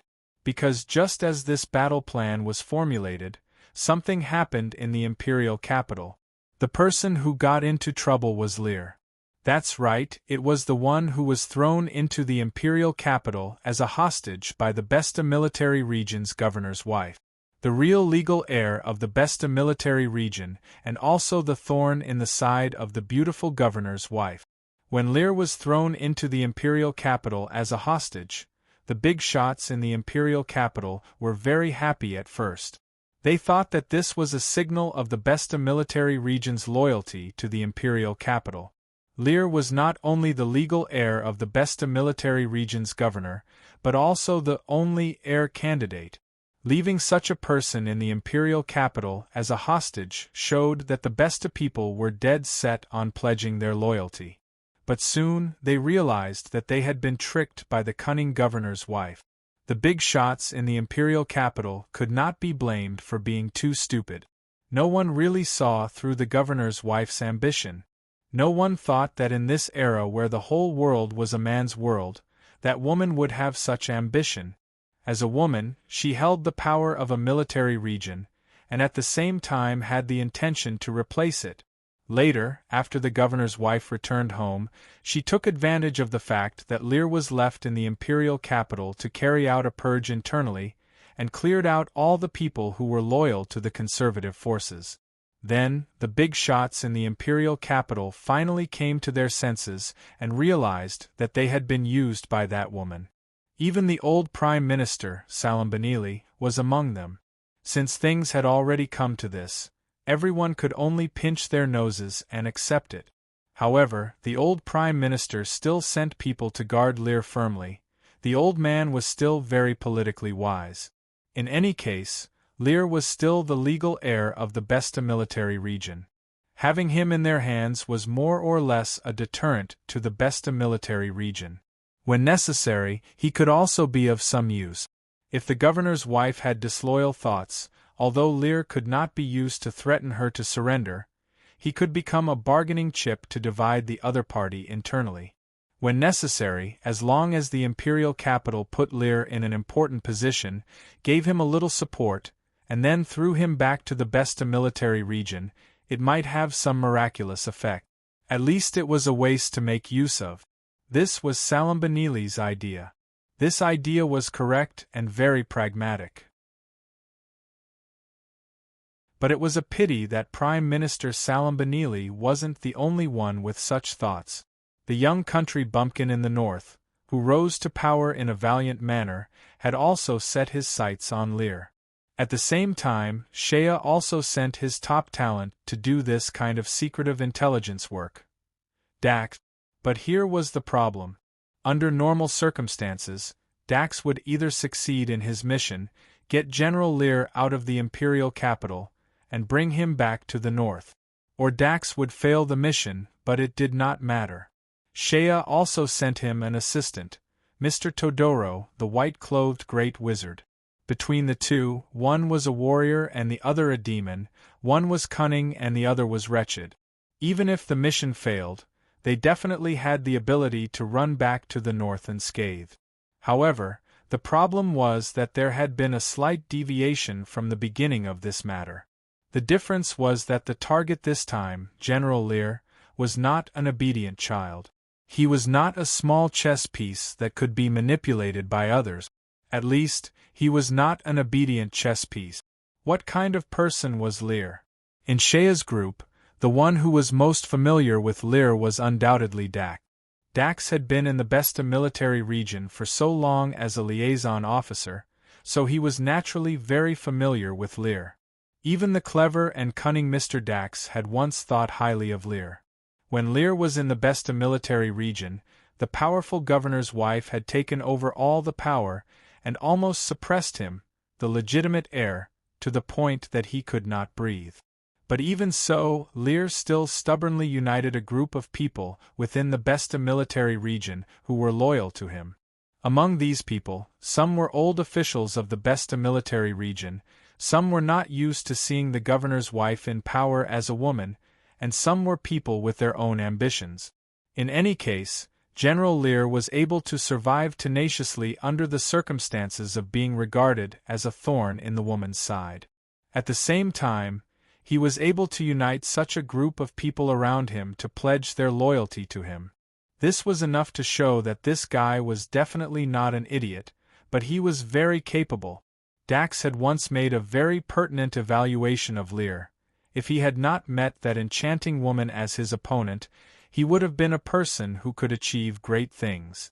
Well, Lear's tragedy was that he was born in the Besta family and became the opponent of the governor's wife. Otherwise, with his ability and means, he would have succeeded in other places long ago. This was Lear's tragedy. For Lear, being born in the same era and in the same place as that woman was a tragedy. And on the other hand, for the honorable current emperor of the empire, His Majesty Garcia, to know Lear was also a tragedy for him. Yes, Lear, the poor thing who was thrown in the capital by the cunning governor's wife in the name of a hostage, did not bow down to his fate. Even though he was in the capital, even though he was far away from his own nest, even though he knew that his direct forces were gradually being swept away by that woman, he still stubbornly worked hard and did not give up. And he had a very good opportunity, at least in his opinion, this was a very good opportunity. This opportunity was the Emperor Garcia. As a hostage thrown in the capital by the Besta military district, Lear still had a certain political status. This status was reflected in that although he was under house arrest, his life was still very good. And there was a small accident. According to the traditions of the empire, hostages like him had a fixed residence in the capital. But the capital had just experienced a war, and was once caught in the flames of war. The city had also been attacked by the rebel army. Even the house of the Prime Minister's residence had been burned down, let alone other places. The place that was originally used to settle hostages like Lear had long been burned to the ground. Even many of the officials in the capital's government office had no place to stay. Who had the time to care where Lear lived? But Prime Minister Salambanili still valued Lear very much. The old Prime Minister thought that although he had been schemed against by the governor's wife, and had been used by the other party to help her detain this thorn in her side, if he could make good use of this, he might be able to use Lear to annoy that woman in the future. Therefore, the old Prime Minister was very concerned about Lear's situation and even personally sent someone to inquire about Lear's residence. The other ministers in the capital all had the same idea. Lear did not need to care about him and let him fend for himself. But Salambanili insisted on sending someone to keep a good eye on this person. Unfortunately, the entire army in the capital was under the control of Adrik. Although Salambanili was the prime minister, he could not mobilize a single soldier. Adrik could not be bothered with Lear. The old prime minister could only think of a way himself. He thought of this method to His Majesty the Emperor. Although the army in the capital was under the control of Adrik, at least some of the imperial guards were still retained in the palace. On the day of the military coup in the capital, most of the imperial guards easily sided with Adrik, which made the emperor very angry. He immediately dismissed the imperial guards and transferred them to the central army under the command of Adrik. However, during that coup, there were still some remaining imperial guards who were loyal to the emperor. Even at the last moment, they guarded the door of the main hall and acted as if they were ready to fight to the death with the coup army. There were not many of them, only a few hundred. But for Emperor Garcia, these few hundred people were the ones he could truly trust. Therefore, there were at least a few hundred imperial guards in the palace that the emperor could mobilize. They continued to stay in the palace and protect the last trace of dignity of the imperial family. It could be said that in the entire capital, the only place that was still guarded by an army and was not under the control of Adrik was the palace. If he wanted to continue to control Lear, it seemed that the palace was the only choice. The old prime minister had no other choice. He did not want to let Lear go back. This chess piece still had some value in his hand. But if there was no army to guard him, Lear would probably escape. Therefore, Lear was sent to the palace. This was not appropriate. No matter what, how could a foreign minister live in the palace? But the problem was that everyone knew that the current Emperor Garcia was a king rabbit. There were no women in the palace at all. The only empress lived far away. Moreover, the old prime minister also asked the emperor to give Lear the title of a palace warrior. It was a nominal explanation, and gave him a legal identity to enter and leave the palace. Therefore, Lear was thrown into the palace as a hostage. Nominally, He was a palace warrior responsible for teaching the imperial guards martial art. But in reality, he was under house arrest in the palace. The old Prime Minister Salem Bonili was the last person that the Emperor Garcia could trust now. Ever since he was made a fool of by his father-in-law, the Duke of Minas, the Emperor Garcia regretted it so much that he was determined to trust the old Prime Minister. Since the old Prime Minister valued Lear, and threw him into the palace for him to watch over, the Emperor Garcia naturally wanted to meet Lear and see what kind of person this guy was. So, the trajectory of events gradually deviated from everyone's original expectations. Lear was a very charismatic guy. Otherwise, he would not have been able to attract so many people who supported him to work for him. Lear was a good-looking man. Although he wasn't a pretty boy, he wasn't a terrifyingly muscular man either. Coming from a warlord family, Lear had an excellent inheritance. He was handsome and masculine, and at the same time had a tall and straight physique. No matter how you looked at it, he was the sunny type of handsome man, and he had a heroic spirit. At the same time, he was a smart person who was good at making friends with people, and his social skills were also quite good. Therefore, after moving into the palace and receiving several receptions from the Emperor Garcia, the two men they hit it off at first sight. General Lear, who was a hostage, quickly became good friends with the Emperor Garcia of the Empire. Furthermore, due to the Emperor's peculiar hobbies, outsiders speculated that their relationship as good friends wasn't as simple as it seemed. In fact, many years later, when future generations studied the secret history of the Byzantine Empire during this period, they would be unable to understand the intimate and peculiar relationship between the Emperor Garcia and General Lear. Although the Emperor Garcia did have a taste for men, the problem was, at that time, did he still have the mood to hunt for men? As the most useless emperor in the history of the empire, he lost his power, became a puppet, and lost most of the empire's territory.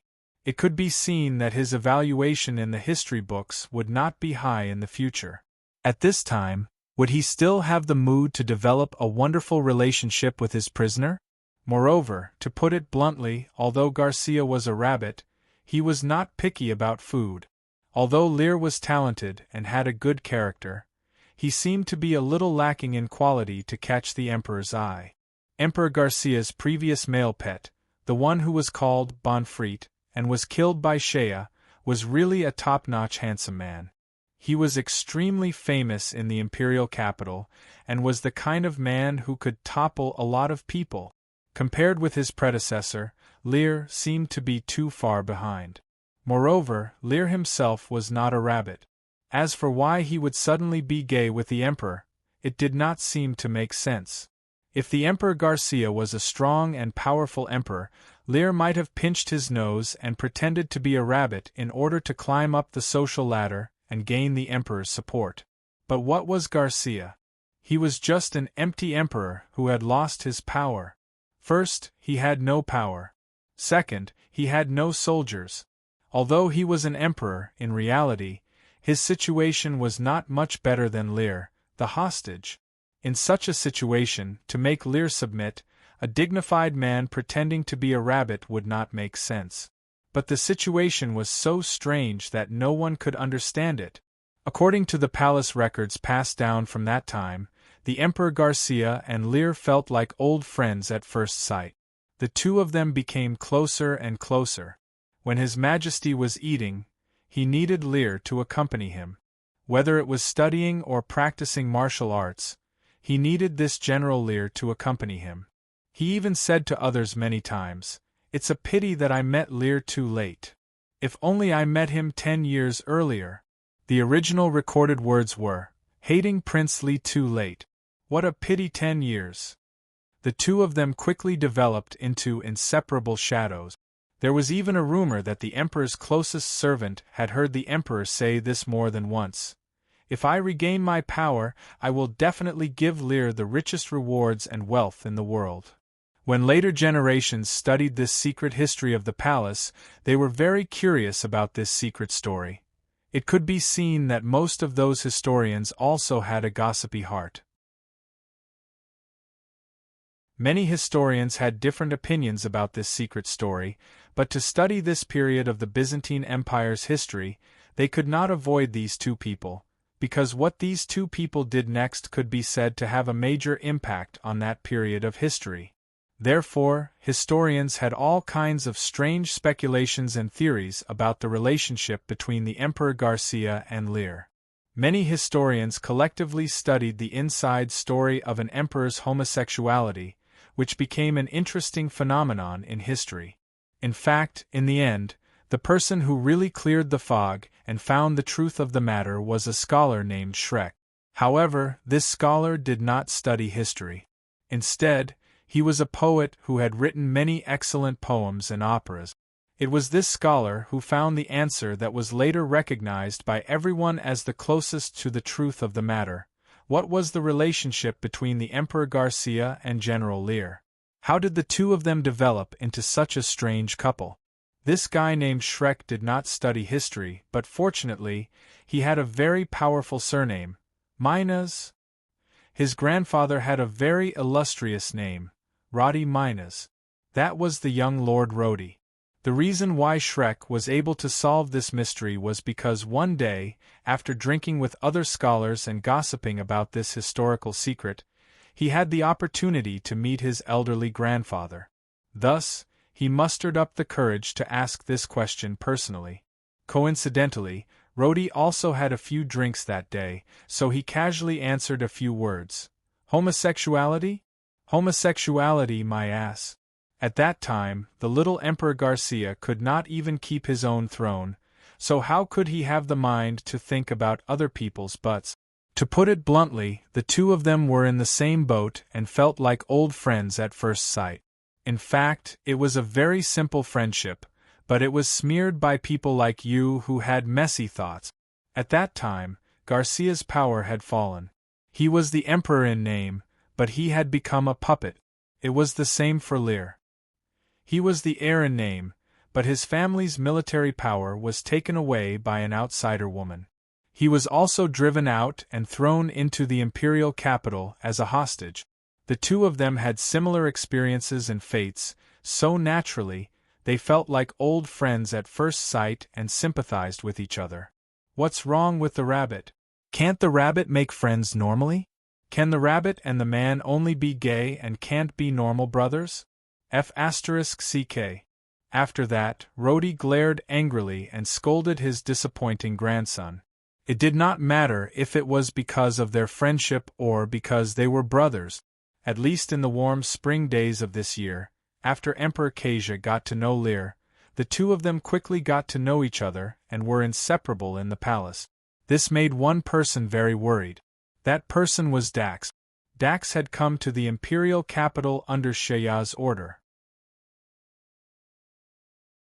He originally wanted to secretly capture Lear and bring him back.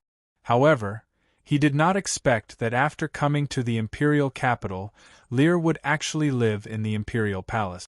After all, the imperial palace was the imperial palace. Although the emperor's power had fallen, the imperial palace's defenses were not something Dax could easily break into. Moreover, in addition to the imperial guards who were loyal to the emperor, there were also the Central Army's city defense army stationed outside the imperial palace. Moreover, according to the legends, there were always some extremely powerful mysterious experts and guards in the palace. Dax knew that he had some ability, but he also knew that he was not strong.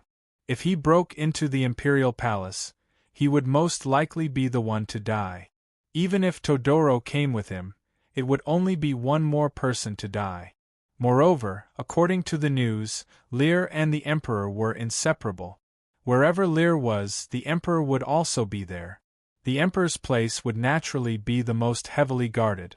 Therefore, there was no need to think about snatching Lear. Then we can only think of another way. Dax rolled his eyes. If there is no other way, we can only play a big game. He then looked at Todoro. I say, magician, do you still have any old acquaintances in the Magic Guild? Even Dax himself didn't know how big of a mess he was going to make. Trailer: The next chapter, Todoro's happiness. Update: tomorrow. There won't be any more problems. To be continued. If you like this work, you are welcome to come to Chidien.com to vote for me. Your support is my biggest motivation.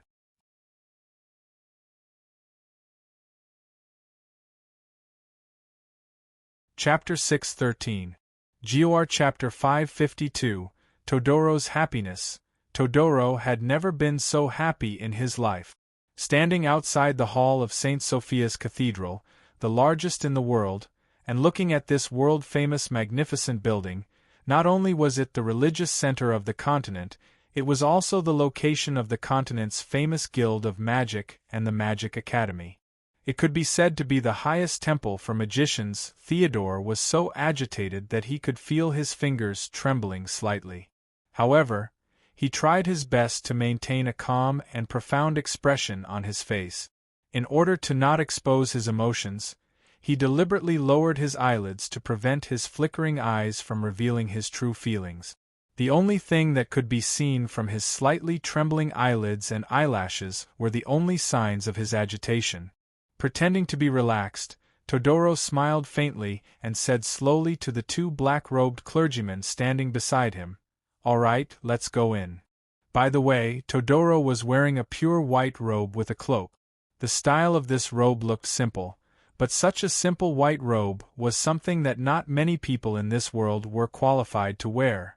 Because this white robe symbolized a noble status in the magic world, only master magicians who had reached a high level of strength and were at the level of advanced magicians were qualified to wear such a white magic robe. This white robe symbolized a resounding title in the magic world, White-Clothed Great Mage. This title was relative to other magicians. According to the classification of magicians in Byzantium, only magicians who had reached the 7th level and above could take off their original gray or black magic robes and change into this white magic robe. Once one's strength reached the level of a white-clothed great mage, it was equivalent to standing at the peak of the magicians. Basically, the white-clothed great mage was the highest level that the Guild of Magic could define. In other words, in the secular world, a white-clothed great mage was the highest level that the Guild of Magic could certify. As for the higher levels, such as great magicians who had entered the ranks of the strong, they could not be counted as a power in the secular world. Of course, the Guild of Magic was not qualified to certify the level of such people. Magicians were originally a precious and rare profession, and high-level magicians were even rarer. There were only a handful of top magical talents like the white-clothed mage in the entire Guild of Magic. They were the top figures who held great power in the Guild of Magic and had the highest right to allocate resources in the guild. Any white-robed grand mage could directly obtain a transcendent position in the Guild of Magic.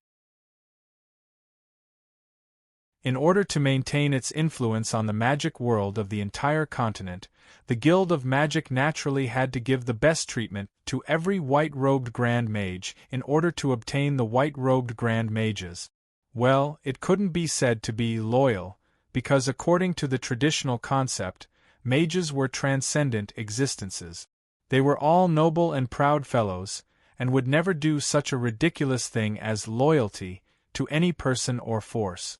At most, they would provide some limited support, and most of it depended on their mood. Therefore, the Guild of Magic was very wise in this aspect.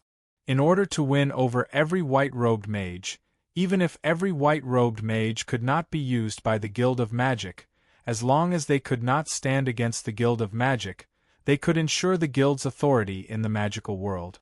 Therefore, as long as a white-robed mage went to the Guild of Magic, their treatment would not be ordinary.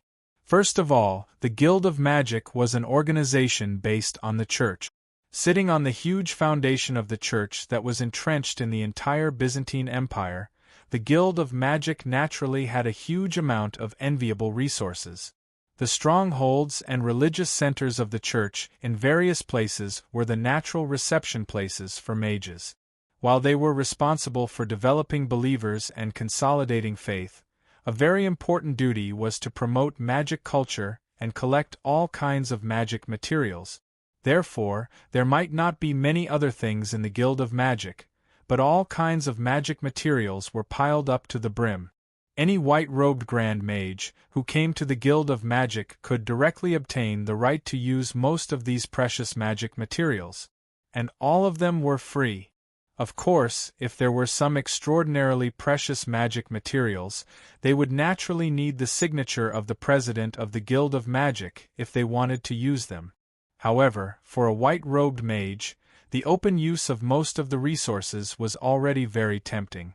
At the same time, the Guild of Magic's various ancient magical documents, many of which were unique and rare, could only be borrowed by white-robed mages. White-robed mages could even meet the president of the Guild of Magic and the Pope at any time and put forward any opinions or requests of their own. In addition, even the Emperor of the Empire had to make an appointment if he wanted to meet the president of the Guild of Magic and the Pope. At the same time, the Guild of Magic also had the only magic academy on the continent. Many young magic talents with magical talent were gathered there as a talent pool. Any white-robed mage could go to the Magic Academy to teach, and could choose the disciple he liked among the students. At the same time, he could also get a variety of magic apprentices as his assistants. All the expenses were paid by the Guild of Magic. All in all, as long as you became a white-robed Grand Mage, then congratulations, the Guild of Magic would cover all your food, clothing, housing, and all the expenses before you died. The only price was that you could occasionally help the Guild of Magic do some things when you were in a good mood, and it was not a mandatory requirement. A distinguished position, the best treatment, and at the same time, no responsibility. Was there a better profession in the world? At least, that was what Todoro thought in his heart now. Compared to Todoro's excitement at this moment, the two clergymen in black robes standing beside him were actually more excited and nervous than Todoro, especially the one on the left, who could not help but steal glances at the white-robed mage beside him from time to time. Almighty God above! This was a great wizard in a white robe who was worth a lot. One had to know that for the Guild of Magic, it had been close to 20 years since a white-robed mage had been appraised.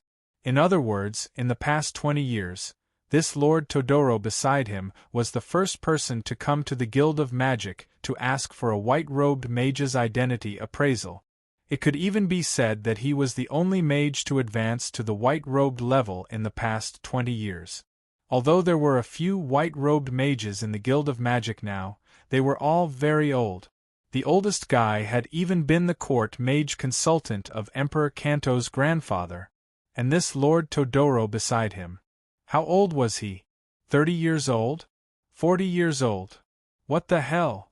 Just today, when this Lord Todoro came to the reception of the Guild of Magic's headquarters and asked for a white-robed mage's identity appraisal, this news immediately caused a huge sensation in the church. The first white-robed mage's request in 20 years. The most shocking thing was not just this. The Guild of Magic had a copy of the information file of this mage Todoro. According to the records in the Guild of Magic's information, this Lord Todoro was only in his early 30s. How young! What was even more shocking was that this Lord Todoro came from the Magic Academy under the Guild of Magic. He had studied in the Magic Academy for several years, and obtained the official qualification of a mage after graduation, although it was only the identity of a low-level mage. But the miracle was here. According to the records, ever since Lord Theodore graduated and obtained the qualifications of a low-level magician, his strength had not improved in the slightest for many years. Originally, it was not like there were no such people in the magic world. After all, practicing magic required talent. Many mages, after entering the school, could not make any progress because of their lack of talent. It was also common. And the most bizarre thing was that this Lord Todoro was actually quite famous in the magic world of the imperial capital. About 3 years ago, he was still hanging around in the imperial capital, holding an idle position in the Guild of Magic. At the very least, he had a livelihood. Occasionally, he could be an assistant to some of the higher-level mages and so on. But later on, because he borrowed a lot of money from loan sharks, he was unable to repay it in the end. His creditors came knocking on his door to collect his debt. In the end, a dignified mage was actually forced to go bankrupt. This was simply the biggest joke in the world. From ancient times to the present, there had been all kinds of mages. Some were reclusive, some were forthright, some were evil, some were kind, some were intelligent, some were black-bellied. Some were famous throughout history, some were notorious, some had slain dragons and magical beasts, some were passionate about finding all kinds of treasures, some liked to participate in worldly affairs, working for politicians or wealthy families, and some were passionate about magical knowledge research and magic experiments, immersing themselves in the world of magic and not caring about worldly affairs. In short, there were all kinds of mages, but there had never been a mage who had gone bankrupt. Yes, bankrupt. Known as the noblest profession, the proudest profession, and the most mysterious profession, the mage had actually gone bankrupt. And it was the creditors who came knocking on their door to collect their debts. One had to know that mages were never short of money. Mages with slightly better strength could always use their own methods to get all kinds of gems and magic crystals. These things were magical materials in the hands of mages, but in the secular world they were great wealth. And even for mages with poor strength, like Todoro, there were many ways out. Either he stayed in the imperial capital's Guild of Magic, and the Guild of Magic would be happy to support such a person. Although he had strength and status, he was still a mage. The Guild of Magic would also regularly give Todoro a considerable allowance, enough to ensure that he could maintain a good life in the imperial capital where prices were very high. As long as he took on some magic work in the Guild of Magic, such as being an assistant to a mage who was conducting experiments, or being responsible for copying some magic documents, he would also be competent. If he did not stay in the imperial capital's Guild of Magic, a low-level mage like Todoro would often choose to go to some remote rural areas, to find a good job with the local rich aristocrats who had not seen much of the big market in the countryside, such as being the magic consultant teacher of some country bumpkin aristocrat. Having a magic consultant was one of the biggest dreams of any aristocrat in the empire, and was also considered the most prestigious thing in the world of the aristocrats. Those rich aristocrats naturally would not take a fancy to a low-level mage like Todoro, but to those country bumpkin aristocrats, a low-level mage like Todoro happened to be their most popular candidate. They could not afford to hire a high-level one, and it was impossible to hire one, but a low-level one was just right, within the scope of their financial resources. As for the fact that they were a little weaker, it didn't matter. After all, they weren't really going to hunt any magical beasts or giant dragons. As long as they had these magic consultants by their side, it would be enough to make them look good. Therefore, even if it was a low-level mage, there was no need to worry about a way out. But this Lord Todoro, he actually went bankrupt. He squandered away the generous allowance given to him by the Guild of Magic and sold his property in the imperial capital. The small property was also given to him by the Guild of Magic for free. In the end, it was said that he even sold his clothes and left the imperial capital with his tail between his legs, becoming the first mage in history to go bankrupt. The name Todoro became the biggest joke and disgrace in the entire magic world of the imperial capital. And it was this biggest laughingstock that had transformed into a top-notch white-robed grand mage in just 3 years' time. He had swaggered back to the Guild of Magic in a grandiose manner. Was there anything more amazing than this? Yes, there was. The more amazing thing was yet to come. After this Lord Todoro's level identification request was submitted, the internal members of the Guild of Magic were shocked, and quickly dug out his information to check. After this check, they discovered a fact. This Lord Todoro had come back once 2 years ago. At that time, he came back to apply for an identity identification. He had lost his magic badge. Then, he accepted the test, to find a precious magic material called Magical Kiss Taro. That was the last time Todoro returned to the Guild of Magic, and his strength did not seem to have changed at that time. And then, on this day 2 years later, he suddenly underwent a magnificent transformation. The magic power test had ended in the morning. The results of the magic power test were very surprising. This Lord Todoro's magic power level was enough to reach the level of level 8, and looking at how he handled the test with ease, the people of the Guild of Magic even suspected that this Lord Todoro did not give it his all. The magic knowledge test that followed made people even more shocked by this Lord Todoro's profound magic knowledge. Especially the mastery of various profound magic spells. This Lord Todoro shocked the vice president of the Guild of Magic who was in charge of the test. This guy had casually written 6 high-level magic spells. When he was sparring with the vice chairman of the main examiner, who was also a white-robe mage, he even pointed out 2 small mistakes in a certain spell. He even improved a 7th-level spell, reducing the number of notes by at least 6 without affecting the chanting of the spell. Todoro had inherited all the magic knowledge stored in the magic badge of a real Grand Magus. This was simply a genius among geniuses. Then, the chief of the Guild of Magic, the president of the Guild of Magic, and also the current pope of the mainland church, immediately received Todoro. Yes, His Majesty the Pope received Todoro. The Pope of the Church had always been the president of the Guild of Magic. It could be said that he was the #1 person in the mainland with the status of a mage, and also the leader of the church. Even if the emperor wanted to see him, it would also depend on the mood of the old man. For example, when the current emperor of the empire, Garcia, was being crowned, His Majesty the Pope stood up Garcia directly and did not attend the coronation ceremony. Instead, he sent an archbishop to deal with the matter. This was also one of the reasons why Garcia's reputation did not rise after his coronation, because the church used such actions to express their position. The church did not think highly of this young emperor. And now, His Majesty the Pope took the initiative to receive Todoro. And it was with an unusually cordial attitude.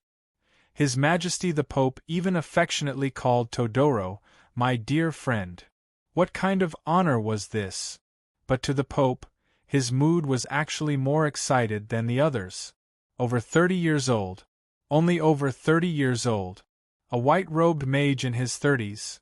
How many years had it been since such a genius appeared? Above the white-robed mage, that was Grand Magus, which was also known as the powerhouse level. But the cultivation of magic had always been the most time-consuming. Cultivating magic not only tested one's magical talent, but also one's wisdom, comprehension, knowledge. Any successful mage must first be an outstanding scholar. This was simply 10 times harder than those who walked the path of martial arts.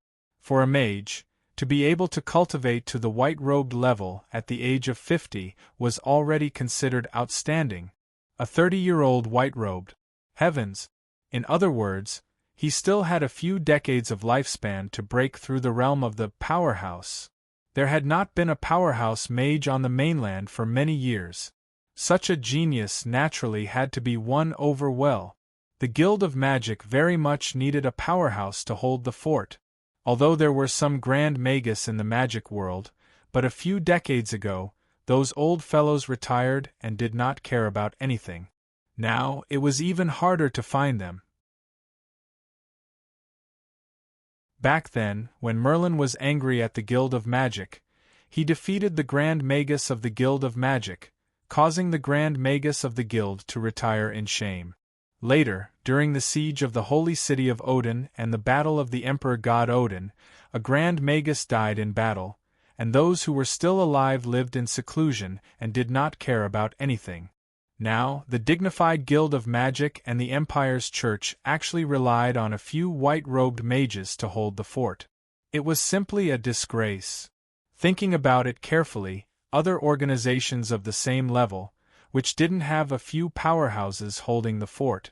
Needless to say, Odin, that emperor god Odin, was simply a heaven-defying existence. It was said that even the son of the emperor god was about to become a powerhouse. The holy city of Babylon had that Saint Roland Garros. The royal family of the Byzantine Empire had a mysterious palace expert, a great swordsman. Although not many people knew about it, it was not a secret to the Pope. Even the kingdom of Lantis had that powerful witch queen Merlin who made one's scalp tingle. What about the Church of the Byzantine Empire and the Guild of Magic? They didn't even have a single powerhouse, only a few white-robed mages? It was too embarrassing. This Pope obviously regarded Todoro as his biggest hope. During the meeting, he obviously showed a compromising attitude, and the two of them had a cordial conversation. The Pope kindly asked about Todoro's experience. Naturally, Theodore had already prepared a series of lies. He only said that he had been practicing on the wildfire plane for the past few years after leaving the imperial capital. At the same time, he confessed that he had a close relationship with the current number one tyrant in the north, Duke Shea Thunder. This couldn't be hidden. After all, Todoro had appeared by Shea's side many times. However, in Todoro's self-introduction, he said that he was General Shea Thunder's magic advisor and not Shea's servant. This was easy to understand. After all, no one would believe that a white-robed mage would lower himself to be a servant. Even the emperor didn't have the qualifications to make a white-robed mage a servant. Finally, he deliberately showed off a little in front of His Majesty the Pope.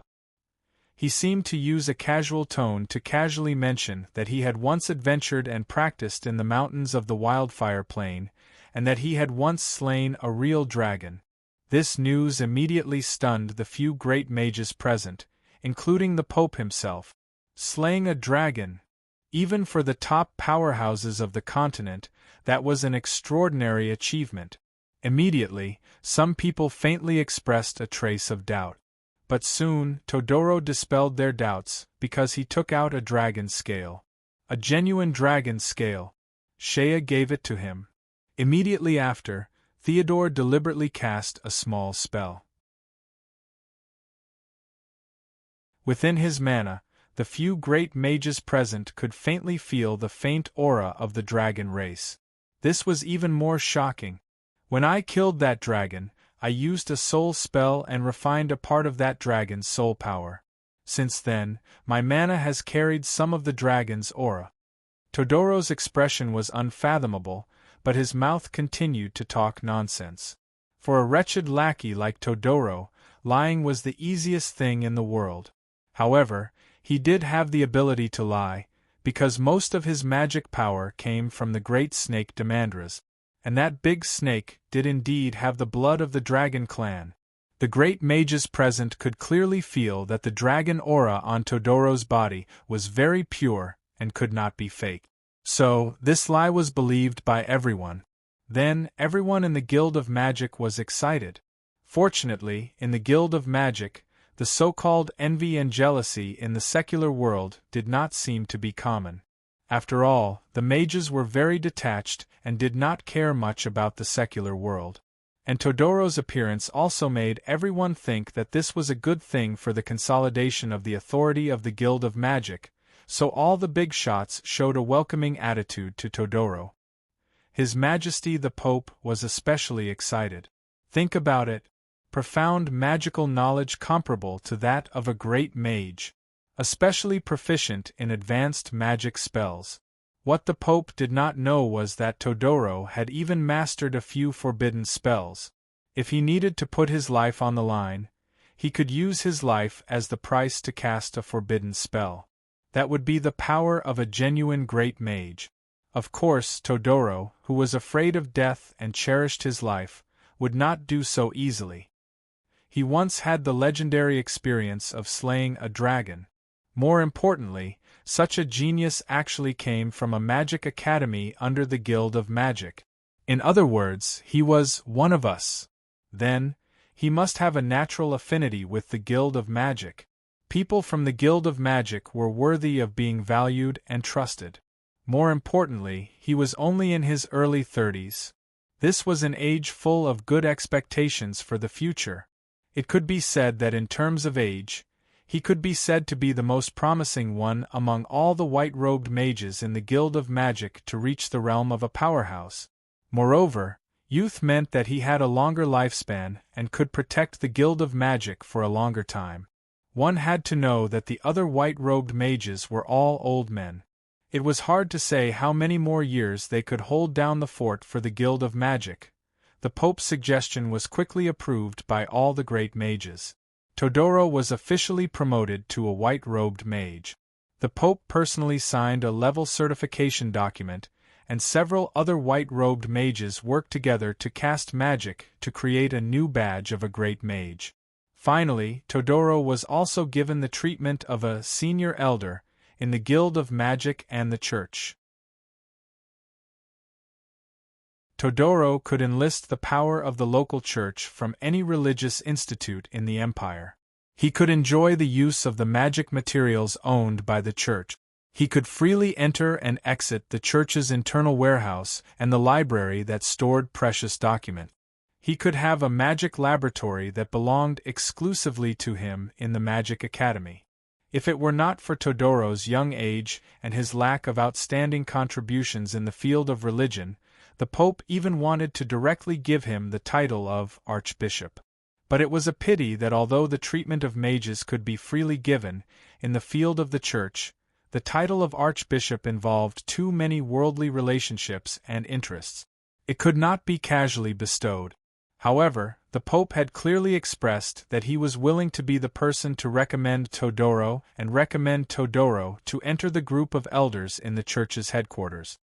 He would first serve as an idle elder, and after a few years, give him the identity of a local bishop. Finally, within 10 years, he could be promoted to an archbishop, and after becoming an archbishop, it was equivalent to the position closest to the Pope's throne. There was no doubt that the excited Pope even had the idea of grooming Todoro as his successor. After all, in the Byzantine Empire, the Church and the Guild of Magic were one. The Pope had always been the chairman of the Guild of Magic on a part-time basis, so he had to have strong magical abilities. The weakest of the popes in history had to be a high-level mage, which was the level of a white-robed mage. As for Theodore, he was strong, young, and had the potential to be nurtured. That was why the Pope was so tempted. After all, the matter of the successor was also a sore point in the Pope's heart. Although the Church now had a few archbishops, their magical abilities were far from that of a high-level mage. Moreover, those guys were limited by their talent, and did not have much magical potential to be tapped.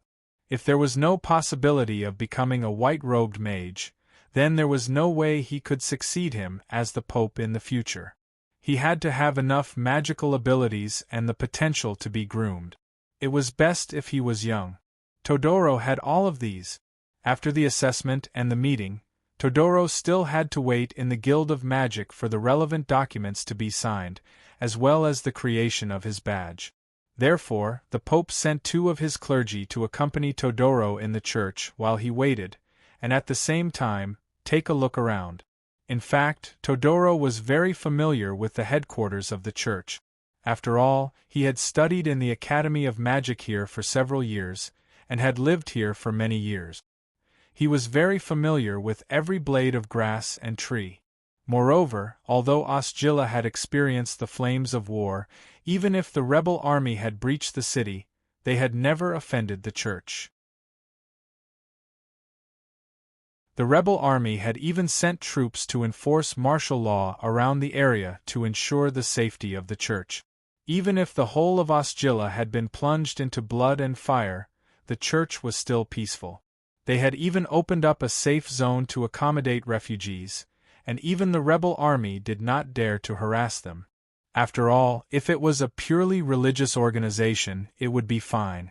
After all, the Church and the Guild of Magic were one.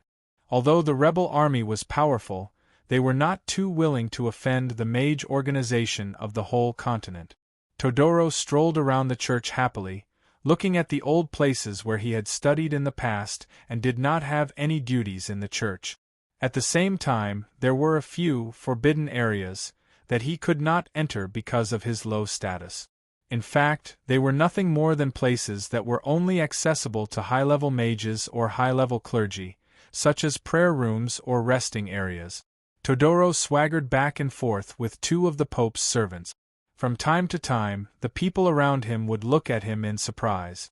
Everywhere he went, all the mages and clergy of the church would show a respectful attitude when they saw Todoro in his white mage robe. Many of them would stop and salute from afar. The various looks of awe and worship that were cast at him really made Todoro's heart float for a while. Fortunately, Todoro had not forgotten his real mission and purpose. In the evening, Todoro was once again received by the Pope, and at the same time received the magic badge that the Pope personally handed to him. After politely declining the Pope's invitation for dinner, Todoro pretended to be casual, and in a conveniently tone, made a small request to the Pope. "Oh, my dear friend, how many warrior retainers do you need to recruit?" After hearing Todoro's request, the Pope only raised his eyebrows slightly, and did not show too much surprise. Indeed, it was not uncommon for mages to recruit warrior retainers. In fact, many high-level mages liked to recruit warrior retainers to serve them. After all, it was well known that mages were better at long-range combat, and close combat had always been a mage's biggest weakness and Achilles' heel. Once a mage let an enemy with excellent close combat ability get close to him, even if it was a mage at the level of a great mage, he would immediately fall into a life and death crisis. Therefore, when encountering a battle, mages usually needed to have some warrior retainers that they absolutely trusted by their side to protect themselves and prevent enemies from sneaking up on them. In history, it wasn't as if there hadn't been a case where a senior mage had used too much mana at the end of a battle and weakened himself. As a result, the enemy's warrior had run to his side and cut off his head with a single slash of the sword. Therefore, high-level mages had always attached great importance to the issue of close combat defense. The Church has trained their own knight, and there is no lack of them who are excellent in martial arts. Moreover, they are all carefully trained by the Church, and their loyalty is definitely not a problem. If you need, I can assign a few to listen to your orders. The Pope quickly offered a generous offer. However, Todoro refused. Then, this guy deliberately put on that "I am actually very awesome" expression and said in a casual tone, "Your Majesty, actually, I have to say that I am not afraid of close combat. You have to know, since I can slay a giant dragon, you have to know that dragons are not only good at magic, but also have strong close combat abilities. Therefore, I am not as worried about close combat as ordinary mages. The reason why I asked to recruit retainer warriors is purely because of a personal reason." "What?" The Pope looked at Todoro. "Yes. I have a friend." Todoro deliberately sighed. "He is a warrior, and his strength is not bad. In my adventuring career, he has always followed me by my side, gave me a lot of help, and once shed blood for me. In my adventuring career, we have formed a deep friendship, and I hope to repay this friend of mine. Coincidentally, his identity is somewhat special." "Oh." The Pope smiled. "Yes, I don't want to hide this point. I met this friend of mine in Wildfire Town in the Wildfire Field. I think your Majesty should have heard that there are no good people in Wildfire Town. This friend of mine, he is actually a criminal. Yes, he is guilty." Todoro slowly said with a sympathetic tone, "I know the laws of the Empire. Mages themselves have the right to immunity from the law, and as a retainer of a mage, they can also apply for a pardon from the mage himself. This is not difficult." The Pope immediately smiled. "I have some friendship with the chief judge of the Empire. I think he won't refuse to give me face." The old man did not even ask what crime Todoro's retainer had committed. In his opinion, no matter what crime it was, it did not matter. The old man was the #1 charlatan in the continent, and had always preached that God could save people, and that any crime could be atoned for, and so on. Well, I'm afraid that asking the chief judge for a pardon is not enough, Todoro sighed. The crime he has committed is not something that the chief judge has the right to pardon. ? The Pope looked at Todoro with a somewhat complicated expression. A crime that even the chief judge of the empire had no right to pardon. With the Pope's understanding of the empire's laws, it could only be a major crime similar to treason. However, the Pope did not care too much. In fact, the Pope himself did not have a good impression of the current imperial family, and did not value them too much. This was evident from the fact that he was too lazy to attend the emperor's coronation ceremony. Currently, the Byzantium imperial family was weak and did not know how long they would be able to jump around. Anyway, the church did not care who became the emperor. With the support of the Guild of Magic, no matter who became the emperor, they would not offend the church. No one would risk offending all the mages on the continent to go against the church. So what if it was treason? Those rebels had already openly committed treason by attacking Osgilla, but they had a harmonious relationship with the church. After the rebels withdrew, how would the imperial family dare to find trouble with the church? It's like this. Actually, that friend of mine did not commit any crime. It's just that his ancestor was involved in a big case in the imperial capital. Todoro sighed and said in a low voice, "Although I'm young and did not experience that chaos, Your Highness the Pope must know that when Emperor Cantos was on the throne, there was a mess caused by the Senate in the imperial capital."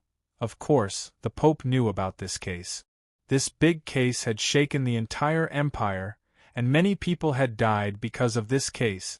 However, what the Pope did not know was that because of this case, the Byzantine Empire had created 2 life and death enemies. One of them had parents who died in this case, and later met Shea's adoptive father when he was far away. After he mastered his skills, he went to Odin and became the martial god of Odin. He led the army to invade Byzantium countless times, and became the Byzantine army's biggest nightmare, Hastings. As for the other one, he went to Lantis and became the most elite intelligence officer in the Lantis kingdom, Popovdak. This friend of mine, his parents were implicated because of that case, and he was made a sinner because of it. In fact, he was still a young child at that time, so how could he have committed any real crime? Later on, he had another fortuitous encounter and escaped from prison. He wandered around the wildfire plains and even learned martial arts. However, because of his identity as a sinner, he could not meet others with his true identity. As a man, he could not even walk in the world with his real name. So, when Todoro said this, the Pope understood. "What do you mean? You need to pardon your friend's crime?" The Pope thought for a bit. It's just that this kind of serious crime was set by the late Emperor Cantos, and it is not something that the judge can overturn. Only His Majesty the Emperor has the authority to sign such a special pardon. Is that so? Todoro deliberately sighed and frowned. This seems very difficult, right? The Pope smiled.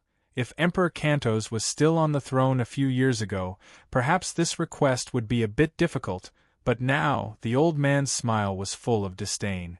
Indeed, for the current Emperor Garcia, if the Pope had such a small matter to ask him for help, Garcia would definitely have no reason to refuse.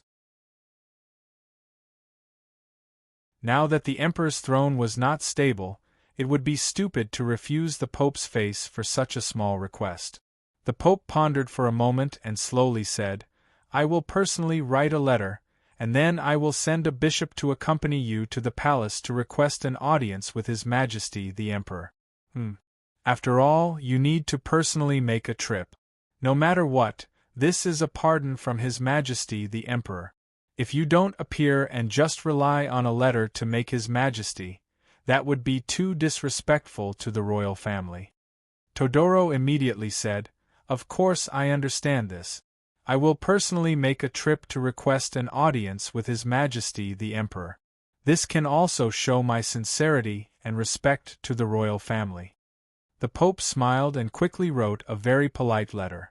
After that, he summoned a bishop and instructed him to accompany Todoro to the palace to request an audience with His Majesty the Emperor. This decision really made the old man regret it afterward.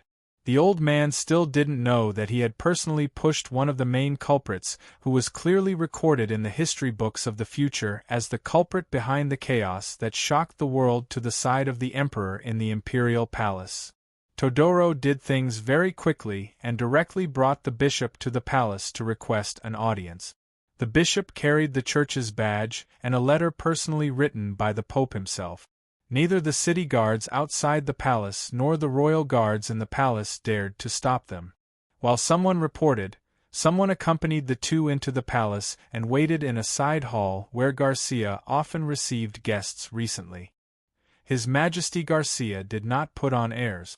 After all, the bishop was someone sent by the Pope to request an audience. Recently, the power of the royal family had declined, and the church had long disregarded the royal family.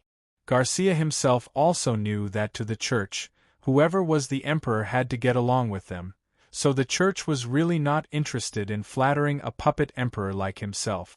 If it was an era where the royal family's power was strong, the church would naturally have to look up to the royal family, but now, however, now that the Pope had sent someone to visit, it surprised Garcia.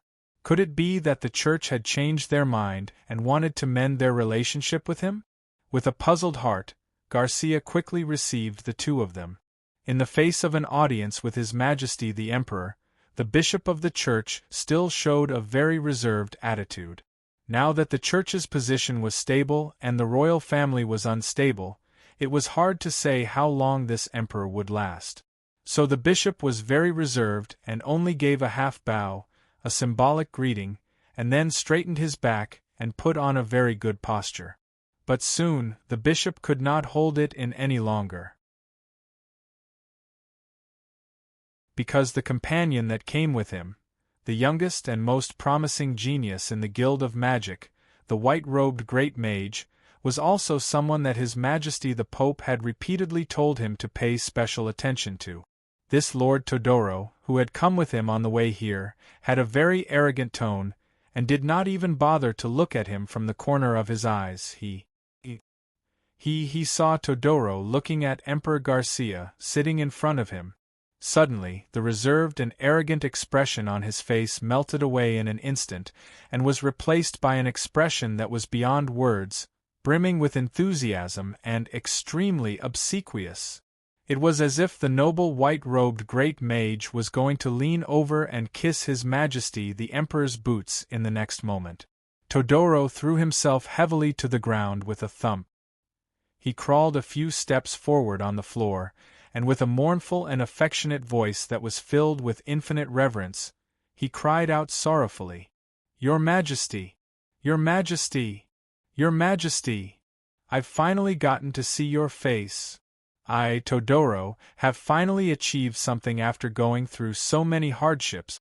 All these years, the only thought that has encouraged me to constantly strive for self-improvement day and night is to have the opportunity to come to your side one day and use my meager strength to sacrifice my life for you.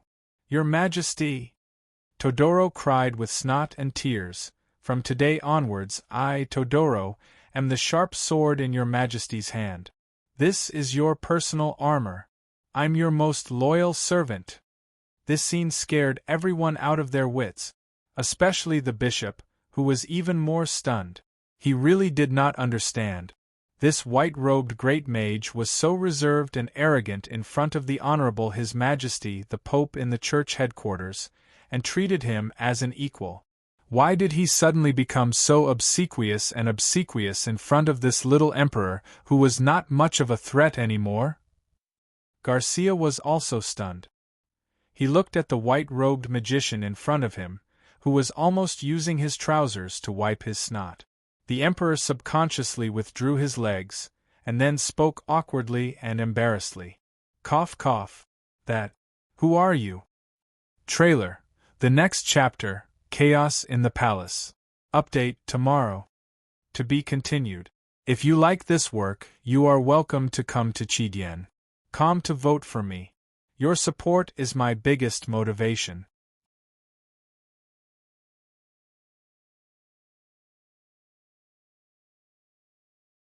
Chapter 614. Geor Chapter 553, Chaos in the Palace. This scene was very strange. A white-robed great mage had put on the most flattering and fawning appearance as he prostrated himself at the feet of the emperor. Todoro did not know that he had created another record at this moment. There had never been a white-robed great mage who had fawned so lowly before. Even if there were some white-robed great mages in history, they would never bow and bend their knees to Todoro when they met an existence more noble and powerful than themselves. He actually knelt at the feet of the other party and almost kissed the other party's boots. This kind of attitude was simply a disgrace to the entire magic world. What Emperor Garcia did not know was that he had unintentionally broken a record. Among the generations of emperors of the Byzantine Empire, there had never been an emperor who had enjoyed the treatment that he had just received. He actually had a white-robed great mage prostrate himself at his feet. This kind of prestige was something that the founding emperor had never enjoyed before.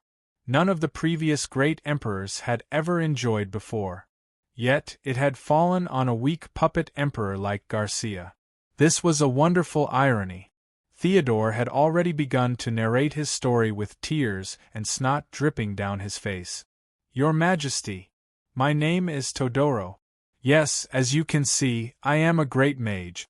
Moreover, with the blessing of the gods, I have now become a white-robed great mage. Oh no, no, no, this is not important. What is important is that from the bottom of my heart, I have always hoped to be loyal to your Majesty. Yes, this is something that I have always dreamed of. Even when I was in the most dangerous situation on the Wildfire Plain, when I was fighting with bandits who came and went like the wind, when I was fighting with those dirty and cunning goblins, when I was fighting with those irritable dwarves, and even when I was slaughtering that terrifying dragon, even when I was in the most dangerous situation of my life, this desire in my heart never weakened for even a moment. Your Majesty, I should be by your side and dedicate all my strength to you. Todoro's confession request almost made Garcia dizzy. Fortunately, Garcia wasn't a fool. From Todoro's words, the Emperor keenly captured a few important pieces of information. He had fought with the horse gang, fought with the gnomes, fought with the dwarfs. Oh my God! He had actually slaughtered a giant dragon before. Obviously, this wretched-looking guy in front of him had a powerful strength that did not match his appearance. An outstanding magician was actually kneeling in front of him and swearing loyalty to him? Garcia's heart immediately surged with a fervent flame. It was as if he had hit the jackpot. He stared at the white-clothed mage in front of him with wide eyes. The Emperor swallowed hard and said with difficulty, Sir Magician, I don't remember doing you any favors. I don't even remember seeing such an outstanding white-robed magician like you. Then you... No, no, no, Your Majesty, you haven't seen me before. Todoro had already jumped up and patted the dust off his white robe, but his face showed a firm expression. But I, Todoro, am a person with a conscience. I have already sworn loyalty to Your Majesty in my heart. Whether I am a mortal or a white-robed magician, this oath will not change. Garcia took a deep breath. Sir Todoro, I still don't understand you, Your Majesty. Todoro's affectionate call made Garcia suddenly have a feeling of goosebump. He only heard Todoro continue in a low voice. Your Majesty, you may not know, but I, Todoro, actually lived in the imperial capital. My ancestors had once served the royal family in the palace and received the favor of the royal family. So, when I was very young, my parents told me that I must have a heart of loyalty to the royal family. The descendants of the people in the palace? This was something that Garcia did not expect. In fact, the palace supported many people, not just the attendants in the palace. In the Byzantium palace, the attendants were divided into two types. The first type were the personal attendants who served the emperor, the empress, and other core members of the royal family. These people would often go through the most stringent selection to ensure that there were no problems with their loyalty. Apart from these personal attendants, there were also the external attendants in the palace. The external attendants included all kinds of technical personnel, such as all kinds of craftsmen, who were responsible for creating the necessary tools or maintaining various things for the palace. This included tailors, chefs, carpenters, blacksmiths, and various other personnel. These people were treated quite well, and the lower-level ones were small odd-job workers at the bottom, who specialized in some manual labor that was not difficult. Todoro claimed that his ancestors were people in the palace, so it was clear that he was not a personal attendant. This was because Garcia was very clear about the information of the personal attendants, and the management and selection were very strict. Then, perhaps the ancestor of this mage in front of him was a craftsman in the palace? Todoro quickly reported a name, and the overjoyed Garcia immediately sent someone to find the steward of the palace to retrieve the register of the palace. After checking, there was indeed such a person. It was a carpenter who used to work in the palace. "That's my father." Todoro wiped his tears. Todoro was not afraid of being exposed. In fact, his background was not recorded in detail in the Guild of Magic. As for the name that was reported now, it was found by Dax during his few days in the imperial capital. The real owner of this name had died many years ago, and even if they wanted to investigate, it would not be clear in a few days. Even if Garcia felt that this matter was too unbelievable, he had no choice but to believe it at this moment. Did this white-robed mage in front of him really take the initiative to pledge his loyalty to him? Logically speaking, such a strange matter would naturally be very suspicious, but the Emperor had no choice but to believe it now. Why? The person in front of him was an extraordinary white-robed mage. White-robed mages were very rare in the Empire now. Mages had always been uninterested in worldly power, so many people did not see them as a threat. At the same time, Garcia did not feel that there was anything in his current situation that would make the other party conspire against him. Wasn't that so? The other party was a young and talented white-robed mage with a bright future. What about himself? Although he was the Emperor of the Empire, in fact, everyone knew that. Speaking of which, he only had the title of Emperor. Other than that, he really did not have anything better than this mage. Power? His orders could not even leave the palace now. Wealth? The expenses in the palace had been reduced again and again. Everyone knew that mages were rich. He was just a puppet emperor, so he did not have to worry about the other party coming to him to conspire against him. Then, was it really a blessing from the heavens? The Krenma family was not destined to die.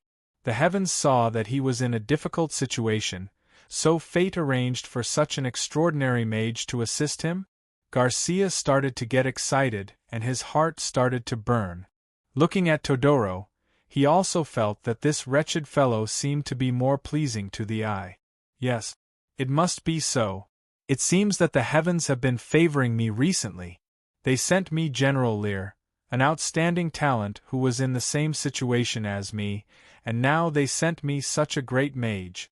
The bishop of the church who came with Todoro was so angry that his nose was crooked.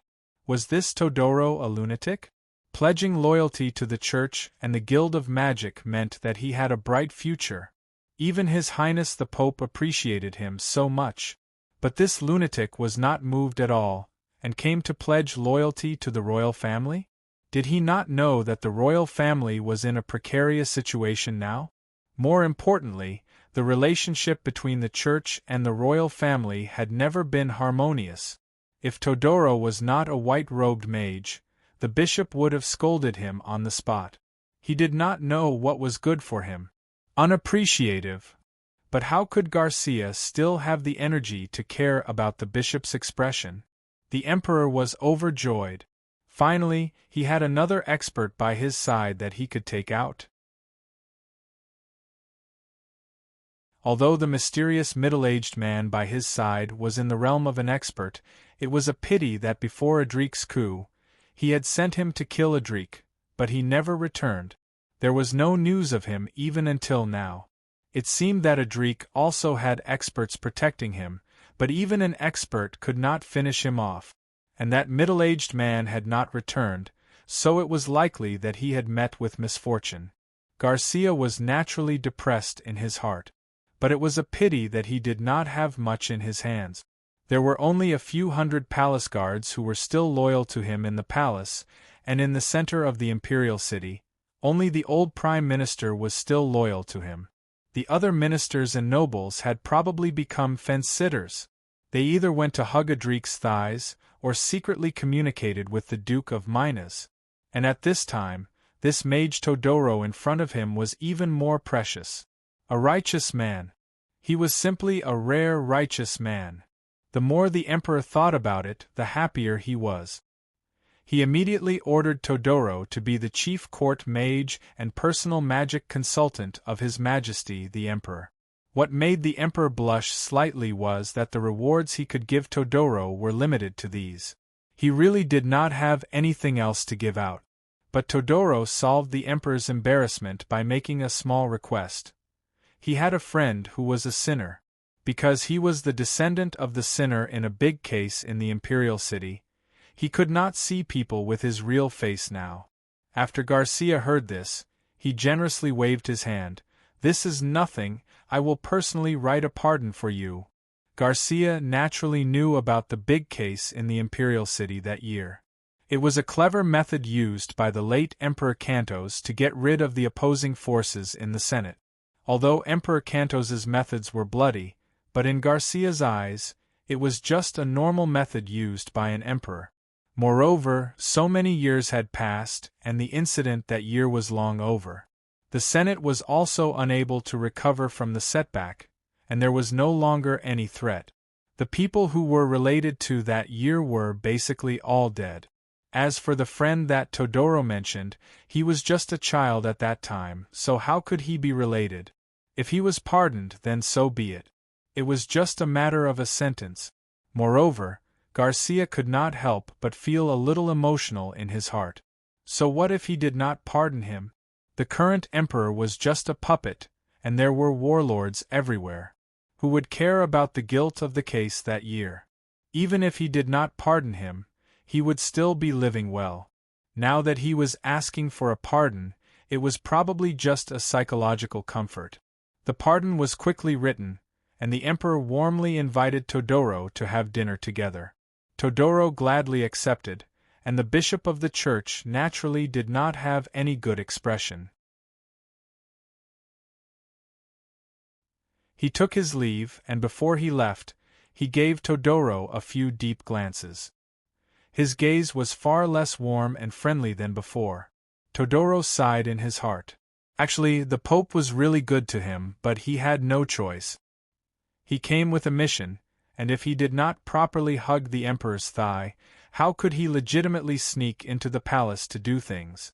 The guests and the host enjoyed the dinner, and Garcia even sent someone to invite Lear to eat together. Todoro finally saw Lear, but his gaze did not change at all. He only exchanged a few words with him in a reserved manner. Lear, on the other hand, saw that Todoro was actually a white-robed archmage, and Garcia happily announced that he had already appointed Todoro as the chief imperial mage. Lear was the kind of person who was best at climbing up the ladder. When he met a white-robed archmage like Todoro, he naturally did his best to befriend him. If this guy deliberately wanted to befriend someone, he was really good at it. This allowed Todoro to confirm some of the conjectures that Dax had mentioned in his heart. This Lear is definitely not the kind of person who would sit and wait for death, and willingly resign himself to fate. This guy will definitely not give up until the last one. This kind of person has the ability to stir up big trouble no matter where he is. With my understanding of Lear, he must have deliberately befriended the Emperor in the palace. If we want to take him away and make him obedient, it will be very difficult. This Lear is not a fool. Even if we tell him that we are Shea's people, he will not obediently go with us. When he was in the Besta military district, he was played in the palm of that woman's hand. Now that he has deliberately befriended the Emperor in the imperial capital, he must have his own thoughts.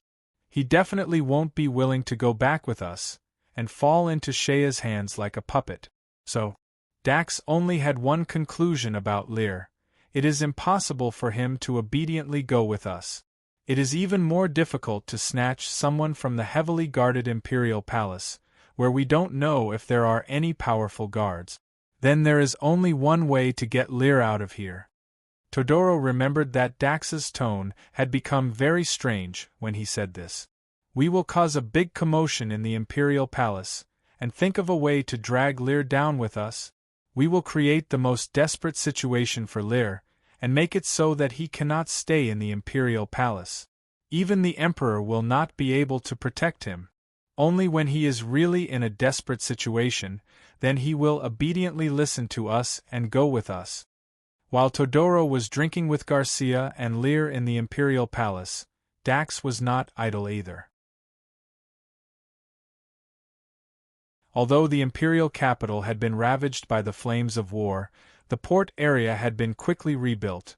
It was purely because the port had to transport a large number of aid materials transported by the Lantis fleet, so the port was quickly rebuilt. The bustling port trade market of the past now seemed to have become a huge military port. The bustling scene of the streets filled with various merchant banners was no longer visible. At the moment, there were only a few merchant guilds that had opened their doors to do business in the port market area. They were purely in contact with the officials, and were responsible for the allocation of some goods transported by sea. Among them, the one with the best business was undoubtedly the Gallants Chamber of Commerce. Now everyone knew that the Gallants Chamber of Commerce had a deep background in the Kingdom of Lantis. Even the former head of the Gallants Chamber of Commerce in Byzantium, the fat so-called Gurod, was an official of the Kingdom of Lantis. When the rebels occupied Osgilla and the Lantis navy captured the port, the Gallants Chamber of Commerce and Gurod contributed a lot of effort as insiders. After that, their Lantis background could no longer be concealed. But even so, the Gallants Chamber of Commerce, which was almost openly a tentacle of the Lantis people, was still doing very well in the imperial capital. Because currently, the central government of the Byzantine Empire couldn't do without the assistance of the Lantis people. Gurod had already left Osgilla and returned to report his work. It was said that he was promoted because of his outstanding performance and became a core high-ranking official of the Intelligence Bureau of the Lantis Kingdom. Now, the person in charge of the Gallants Chamber of Commerce in Osgilla was a guy who was recently sent from the Lantis Kingdom. It was unknown whether it was a tradition of the Lantis Kingdom's intelligence system or a coincidence, but the person in charge this time was actually a fatso like his predecessor, Gurod. This fatso's name was Gerda. He had the same name as a great poet in history. But this Gerda definitely wasn't a refined person. It was said that he was transferred from the military of the Lantis Kingdom. He was a ruthless and merciless person who killed without batting an eyelid. And now, this ruthless person was sitting across the table from Dax. His originally resolute face had a dejected expression, as if he was trying to avoid Dax's gaze. On the other hand, Dax didn't hold back as he drank large mouthfuls of wine. After drinking the entire pot, Dax slammed the cup and said loudly, "Gerda, say something! When did you become like that sissy Gurod?" Gerda sighed and looked at Dax with a pleading expression as he muttered, "That? Popov, what do you want me to say? Your request is too difficult. I don't have that kind of authority. No. You're crazy." "Even if I have the authority, I can't agree. Even if I help you send a message back to the country, those old fellows in the general administration wouldn't agree. You know, Gurod is now our superior. He's the most cautious person. If I ask him about your request, he definitely won't agree. Dax narrowed his eyes and said, "Who told you to ask?" After pausing for a bit, Dax said in a low voice, "You're now the leader of this place.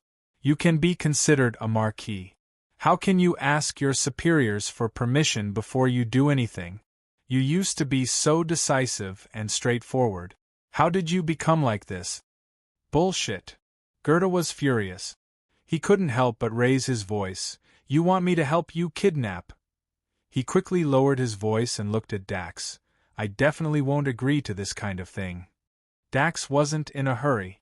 Instead, he counted his fingers and slowly said, 11 years ago, someone was tied to an anchor and thrown into the sea by those pirates in the Boker Bay. Who was the one who fished him out? 9 years ago, in Odin, someone exposed his identity and offended those barbarian tribes, who rushed in alone to save him. 7 years ago, someone tried to steal a woman from the prince's son and almost lost his position, who helped collect evidence of the prince's crimes and took down that old bastard to restore your position. 5 years ago. Stop. Stop. Gerda's face turned red. Okay. That's enough. You can shut up now. He helplessly shook his head and sighed. Damn, Lao Tzu knew you would bring this up. You've saved my life 6 times and helped me 11 times. If it wasn't for you, I would have been done for a long time. Lao Tzu owes you too much, okay? Gerda said angrily. Damn, you even slept with my little sister. Then you broke up with her. Why don't you bring this up? Humph. Dax's expression couldn't help but be a bit embarrassed. He laughed in a low voice. Your little sister married the Marquis. Wouldn't she be 100 times happier than someone like me? Sigh. Gerda raised his eyes and glanced at Dax. His expression suddenly became serious. Popov, we're friends. Perhaps in your heart you've never had any friends, but I've always treated you as a friend. Dax nodded. Gerda's tone became even more serious. I know a bit about your mission. The higher-ups sent you to Byzantium to stir up some trouble. You chose Shea Thunder and went to his side. You've done enough these days, but you seem to have forgotten your identity. Could it be that you really intend to follow Xiao Laming and sell your life to him? Don't forget, you're still. I'm not Lantis man. Dax slowly shook his head. That's why you don't need to say anything about loyalty to me. You know why I joined Lantis Intelligence Agency. I'm only interested in the goal of destroying the Byzantine Empire's royal family. Right now, the most likely person to accomplish this is Shea Thunder. As for Lantis, to be honest, I've worked hard for Lantis enough over the years. Now that I think about it, the contributions I've made are enough for me to be conferred the title of Marquis or Count. But I've never really been willing to move up the ranks. You know why? I know. Gerda sighed. Lantis isn't your homeland after all. Then he raised his head and looked at Dax. But, is Byzantium your homeland? Don't forget your identity, Popov. Dax's smile became a bit strange. I know that Lantis isn't my homeland.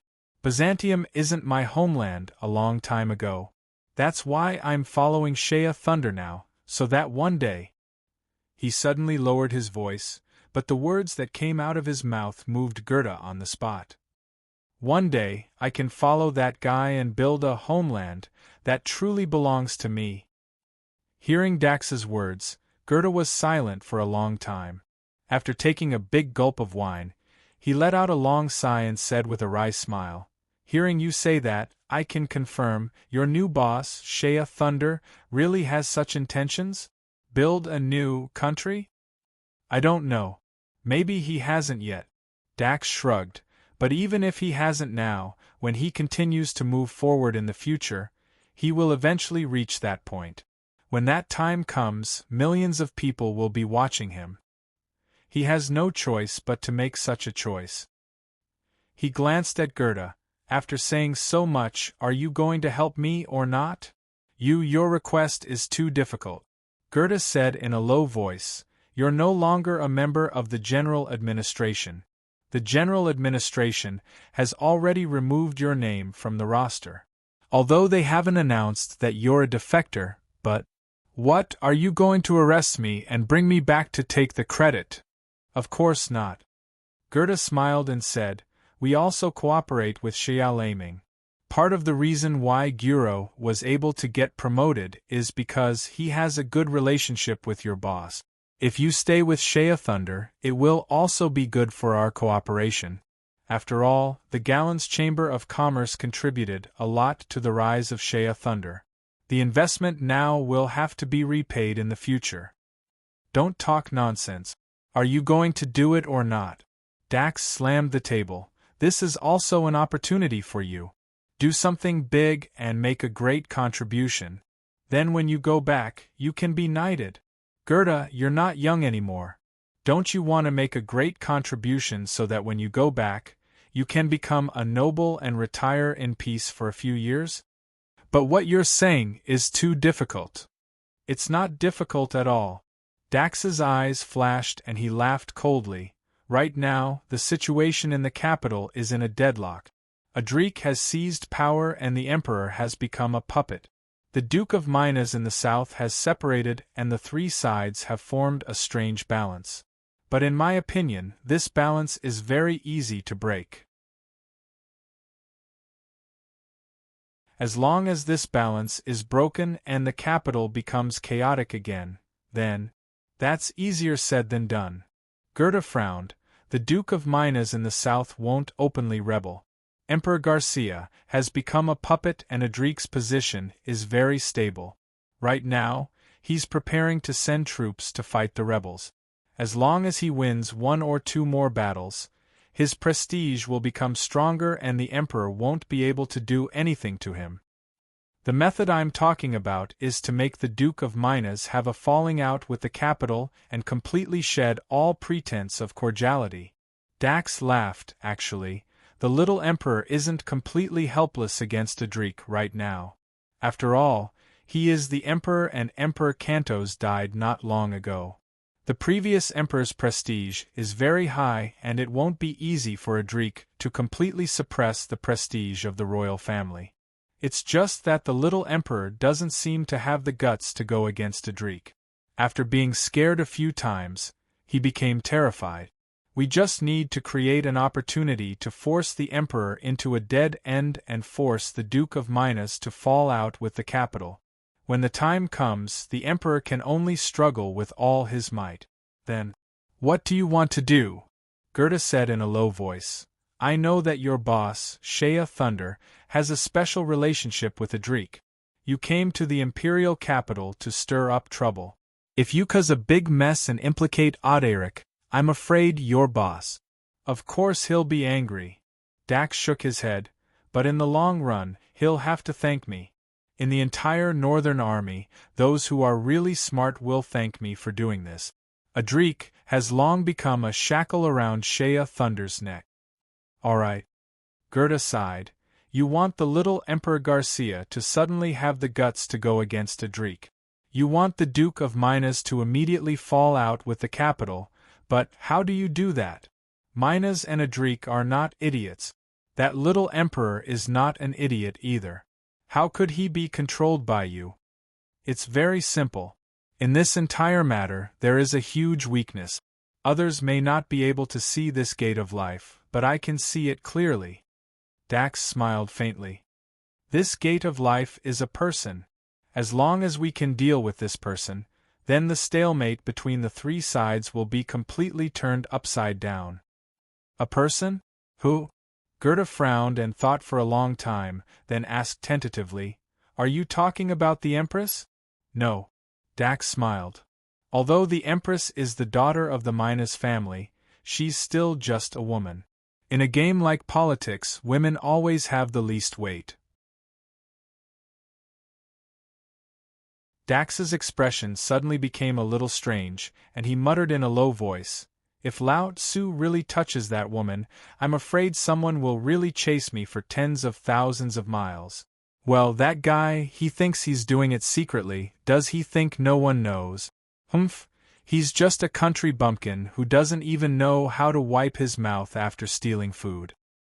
This person you're talking about, who is it? Gerda was really curious. The banquet in the palace had just ended, but Garcia was still in high spirits.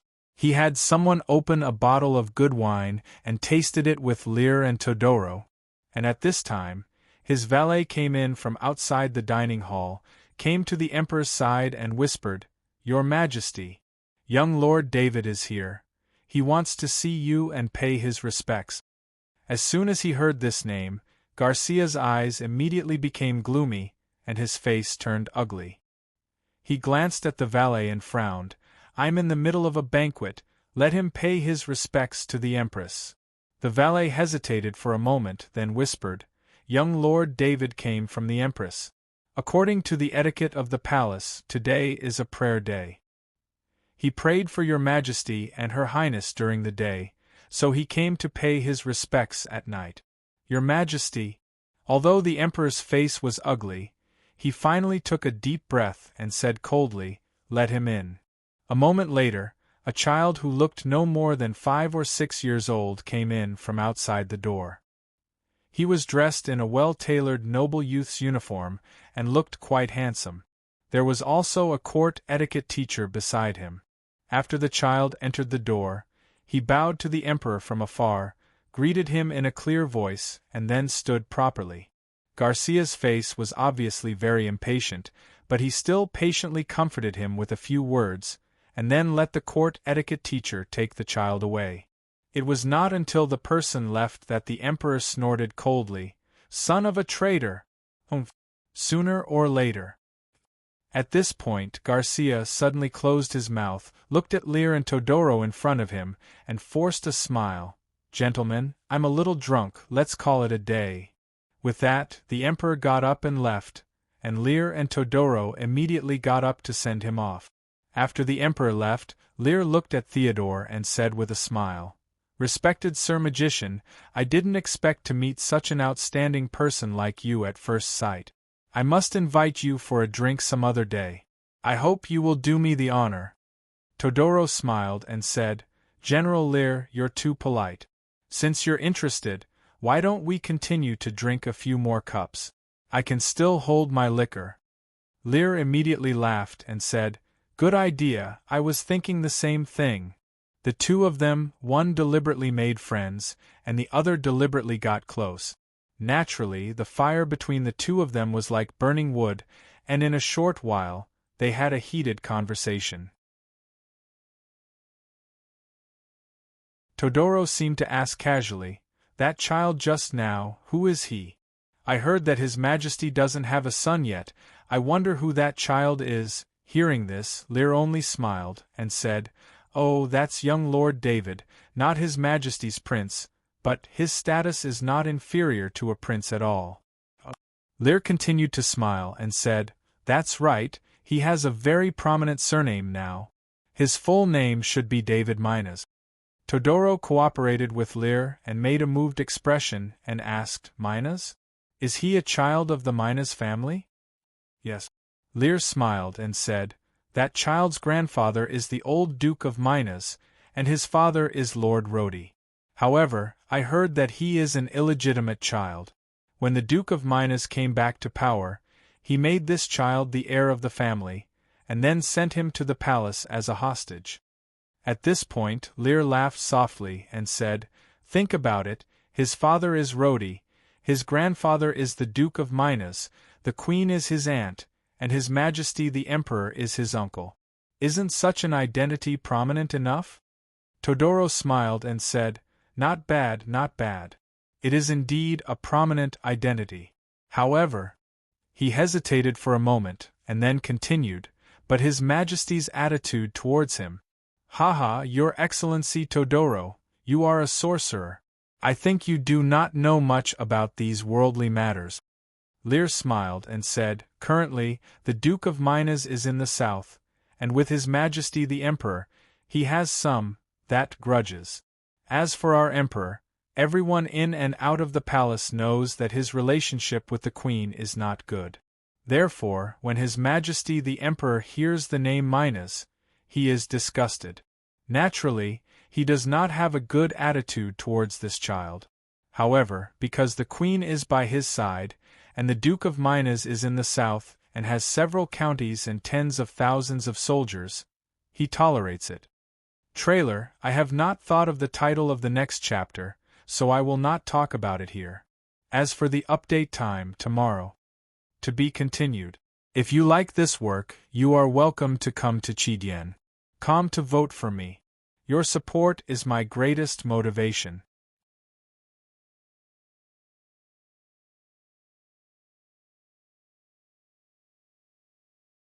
Chapter 6:15. Geor Chapter 5:54 Future Grand Magus. The two of them drank until late at night before dispersing. Lear was extremely enthusiastic towards Todoro. For him, he was already at the end of his rope. At this moment, he would not hesitate to grab onto any option that could bring him hope. He would try every possible means to win over any power or person that he could use. Todoro was a white-robed Grand Magus. How could Lear miss out on such a character? That night, Todoro stayed in the palace. Garcia was naturally very good to Todoro. He specially set up a place for him to live and use. This was always the palace's exclusive use for court magi. Now that the imperial family's power had declined and there were no court magi to worship, such a large place was occupied by Todoro alone. Todoro even found some things left behind by the former court magicians, some broken handwritten magic records, and some magic materials that had not been used up. Naturally, they were just common goods, and the precious things had long been taken away. Todoro stayed here peacefully for a night. Thinking back to his encounter today, he felt quite emotional. I really did not expect that I, Todoro, would have such a glorious day. Damn, the Pope and the Emperor were fighting to win over Lao Tzu. White-robed Grand Magus, the seat of the Church's elder, the chief court magus, and the Emperor's personal magic consultant. So many titles. If it was a few years ago, he would not even dare to think about it. That night, Todoro slept exceptionally well in the palace's court magi's quarters. He even had a few beautiful dreams. When he woke up in the morning, he bathed and changed his clothes under the service of a few maids sent by the palace. After eating breakfast, someone came to report that General Lear had come to visit. Todoro lived in the palace. This guy was impatient. He came to visit Todoro early in the morning. Naturally, he wanted to get closer to this white-robed Grand Magus. Emperor Garcia must have had a few too many drinks last night. It was rare that he did not summon Lear this morning. Lear was naturally happy to come over and get close to Todoro. The two of them met and toured the palace for the whole morning. In the afternoon, Todoro deliberately made a request, hoping to see the palace library. This request made Lear flatter a few words, and then he invited the steward of the palace to lead the way. The collection of books in the palace was naturally very rich. After arriving at the library, Todoro pretended to look around as if he was looking for some interesting ancient books, but in fact, he was secretly calculating the time. Finally, after about 2 hours, the library welcomed a few more guests. Young Lord David also came to the library under the lead of the palace teacher. Actually, Todoro and Dax had already made some discreet inquiries. Young Lord David's life in the palace was not very good. The Emperor did not like this child, and only his personal servants and palace teachers accompanied him. Fortunately, the Empress was his aunt, and Daphne took good care of this nephew of hers. Those who were sent to serve him were all direct descendants of the Minas family. Even the palace teacher beside David was originally a scholar supported by the Minas family. Little David's life in the palace was very restrained, and he did not dare to run around. The only place he could freely enter and leave every day was this library. This was the place where he received lessons from the palace teacher every day. When David arrived, Todoro and Lear also greeted him politely. Although David was young, he was taught by the palace teacher, and was very familiar with etiquette. After greeting the two of them seriously, Lear pulled Todoro and was about to leave. On the other hand, when Theodore was about to leave, he deliberately paused his footsteps as he walked past little David. The way he looked at little David suddenly turned strange. Todoro's sudden voice surprised Lear. Theodore had deliberately put on a complicated expression as he looked at little David. His face was filled with surprise, excitement, expectation, and helplessness. It was really hard on this guy. He had to constantly switch between these expressions on his face. It was really a test of his acting skills. Lear took the bait. "Lord Todoro, what's wrong? Is there something wrong?" Lear lowered his voice. "Phew!" Todoro deliberately let out a long breath, then shook his head hard. He looked at David again, as if to confirm something, and finally nodded. "So it is like this. It is actually so rare. Rare. As if he did not hear Lear's question, he continued to stare at little David. His stare frightened the child. No matter how well he was taught, he was still a child. Being shrouded by Theodore's stare, the child could not help but shrink back and hide behind his court teacher. The court teacher seemed to be a little dissatisfied. He coughed hard and said, "Your Excellency, shut up!" Todoro suddenly shouted fiercely.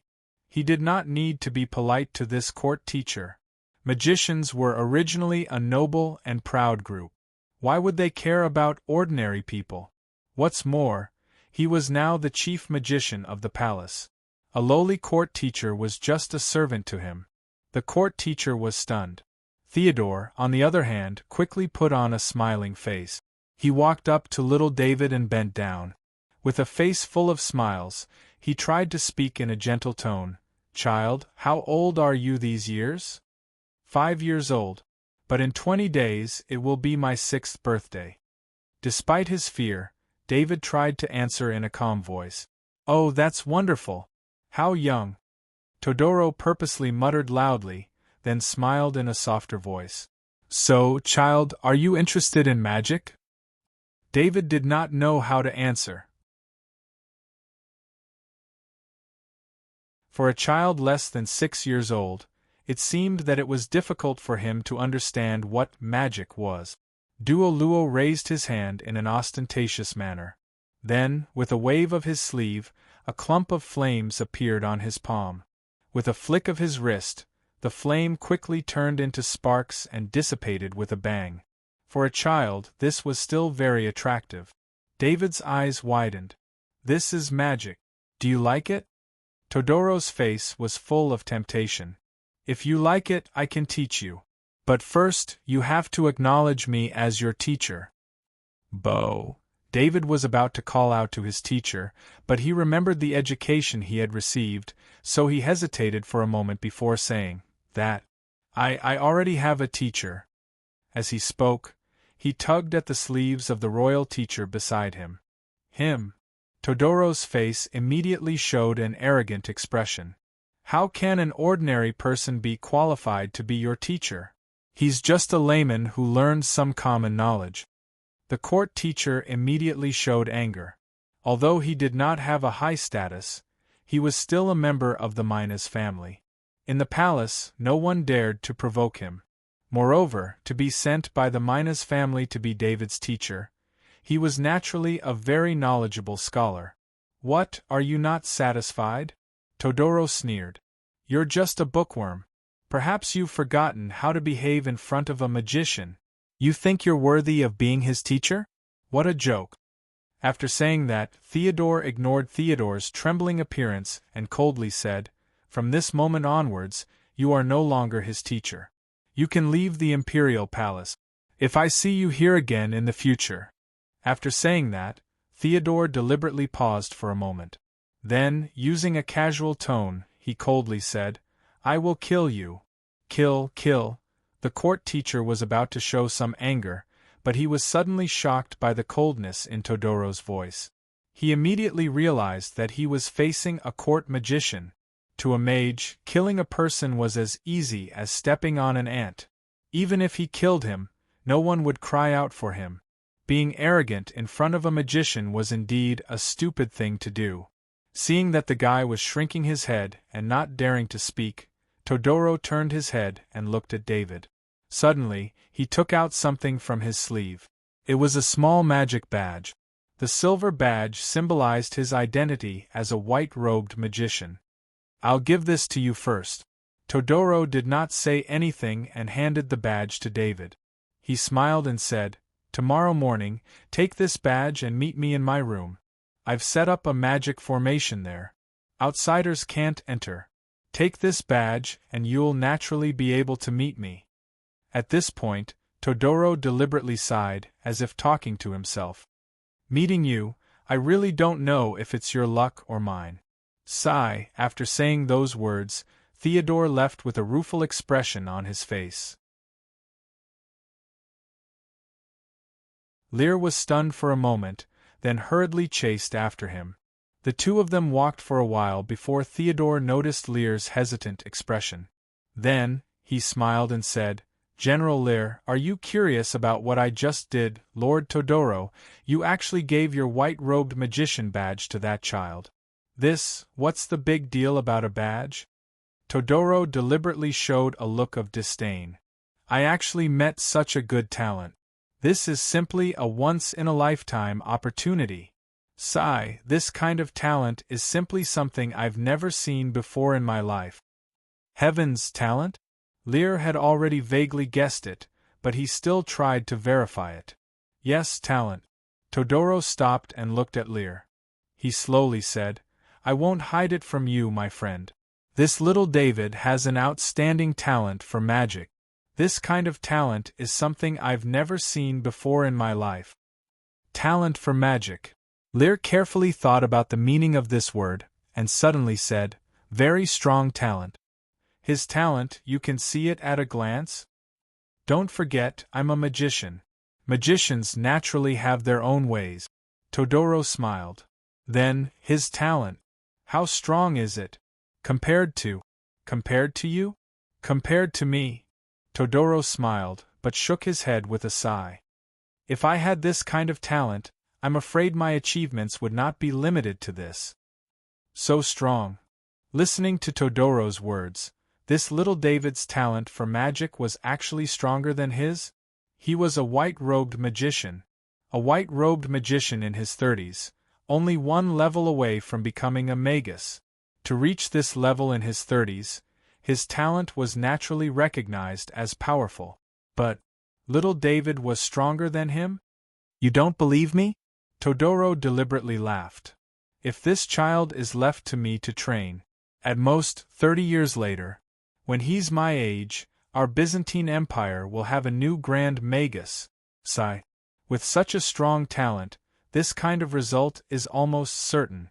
Grand Magus? That's an existence that stands at the peak of the magic world.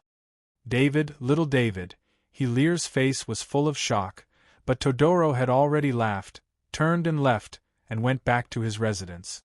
Lear stayed where he was for a long time, and when he came back to his senses, Todoro was already far away. Countless thoughts flashed through Lear's mind, and in the end, he suddenly remembered something. "I have to report this to the Emperor immediately." Today's events in the library were also seen by the attendants, and the news will definitely reach the Emperor's ears. If I don't take the initiative to report this important news, I'm afraid the Emperor will not be happy. Thinking of this, Lear did not dare to delay, and immediately rushed towards the Emperor's residence. His guest was very well prepared. Within half a day, the news spread throughout the entire palace. Little David of the Minas family was actually an extremely rare talent for magic, and according to the appraisal of the chief magician of the palace, this little young master will definitely become a transcendent existence like a Grand Magus. That's an existence close to that of a god. Looks like the Minas family is going to have a Grand Magus. When this news spread throughout the palace, Emperor Garcia himself fell into a deep rage. Shock, anger, and even fear, all these emotions mixed together, and mercilessly tortured Garcia's fragile nerves. Grand Magus? The Emperor gritted his teeth. Grand Magus? The Mina's family is going to have a grand magus? There was a hint of madness in the Emperor's eyes. That old man lied to me, and took over a few counties in the south, and snatched away tens of thousands of my troops. Although that old man's daughter is my empress, she has always looked down on me, and even severely humiliated me. Now, that old man's grandson is actually going to become a grand magus. Ah! Is the Mina's family really going to destroy my Krenma family? To be continued. If you like this work, you are welcome to come to Chidien.com to vote for me. Your support is my biggest motivation. You're tuning in to the Phoenix Knights YouTube channel. Don't forget to subscribe and join us on this journey to catch the most captivating stories.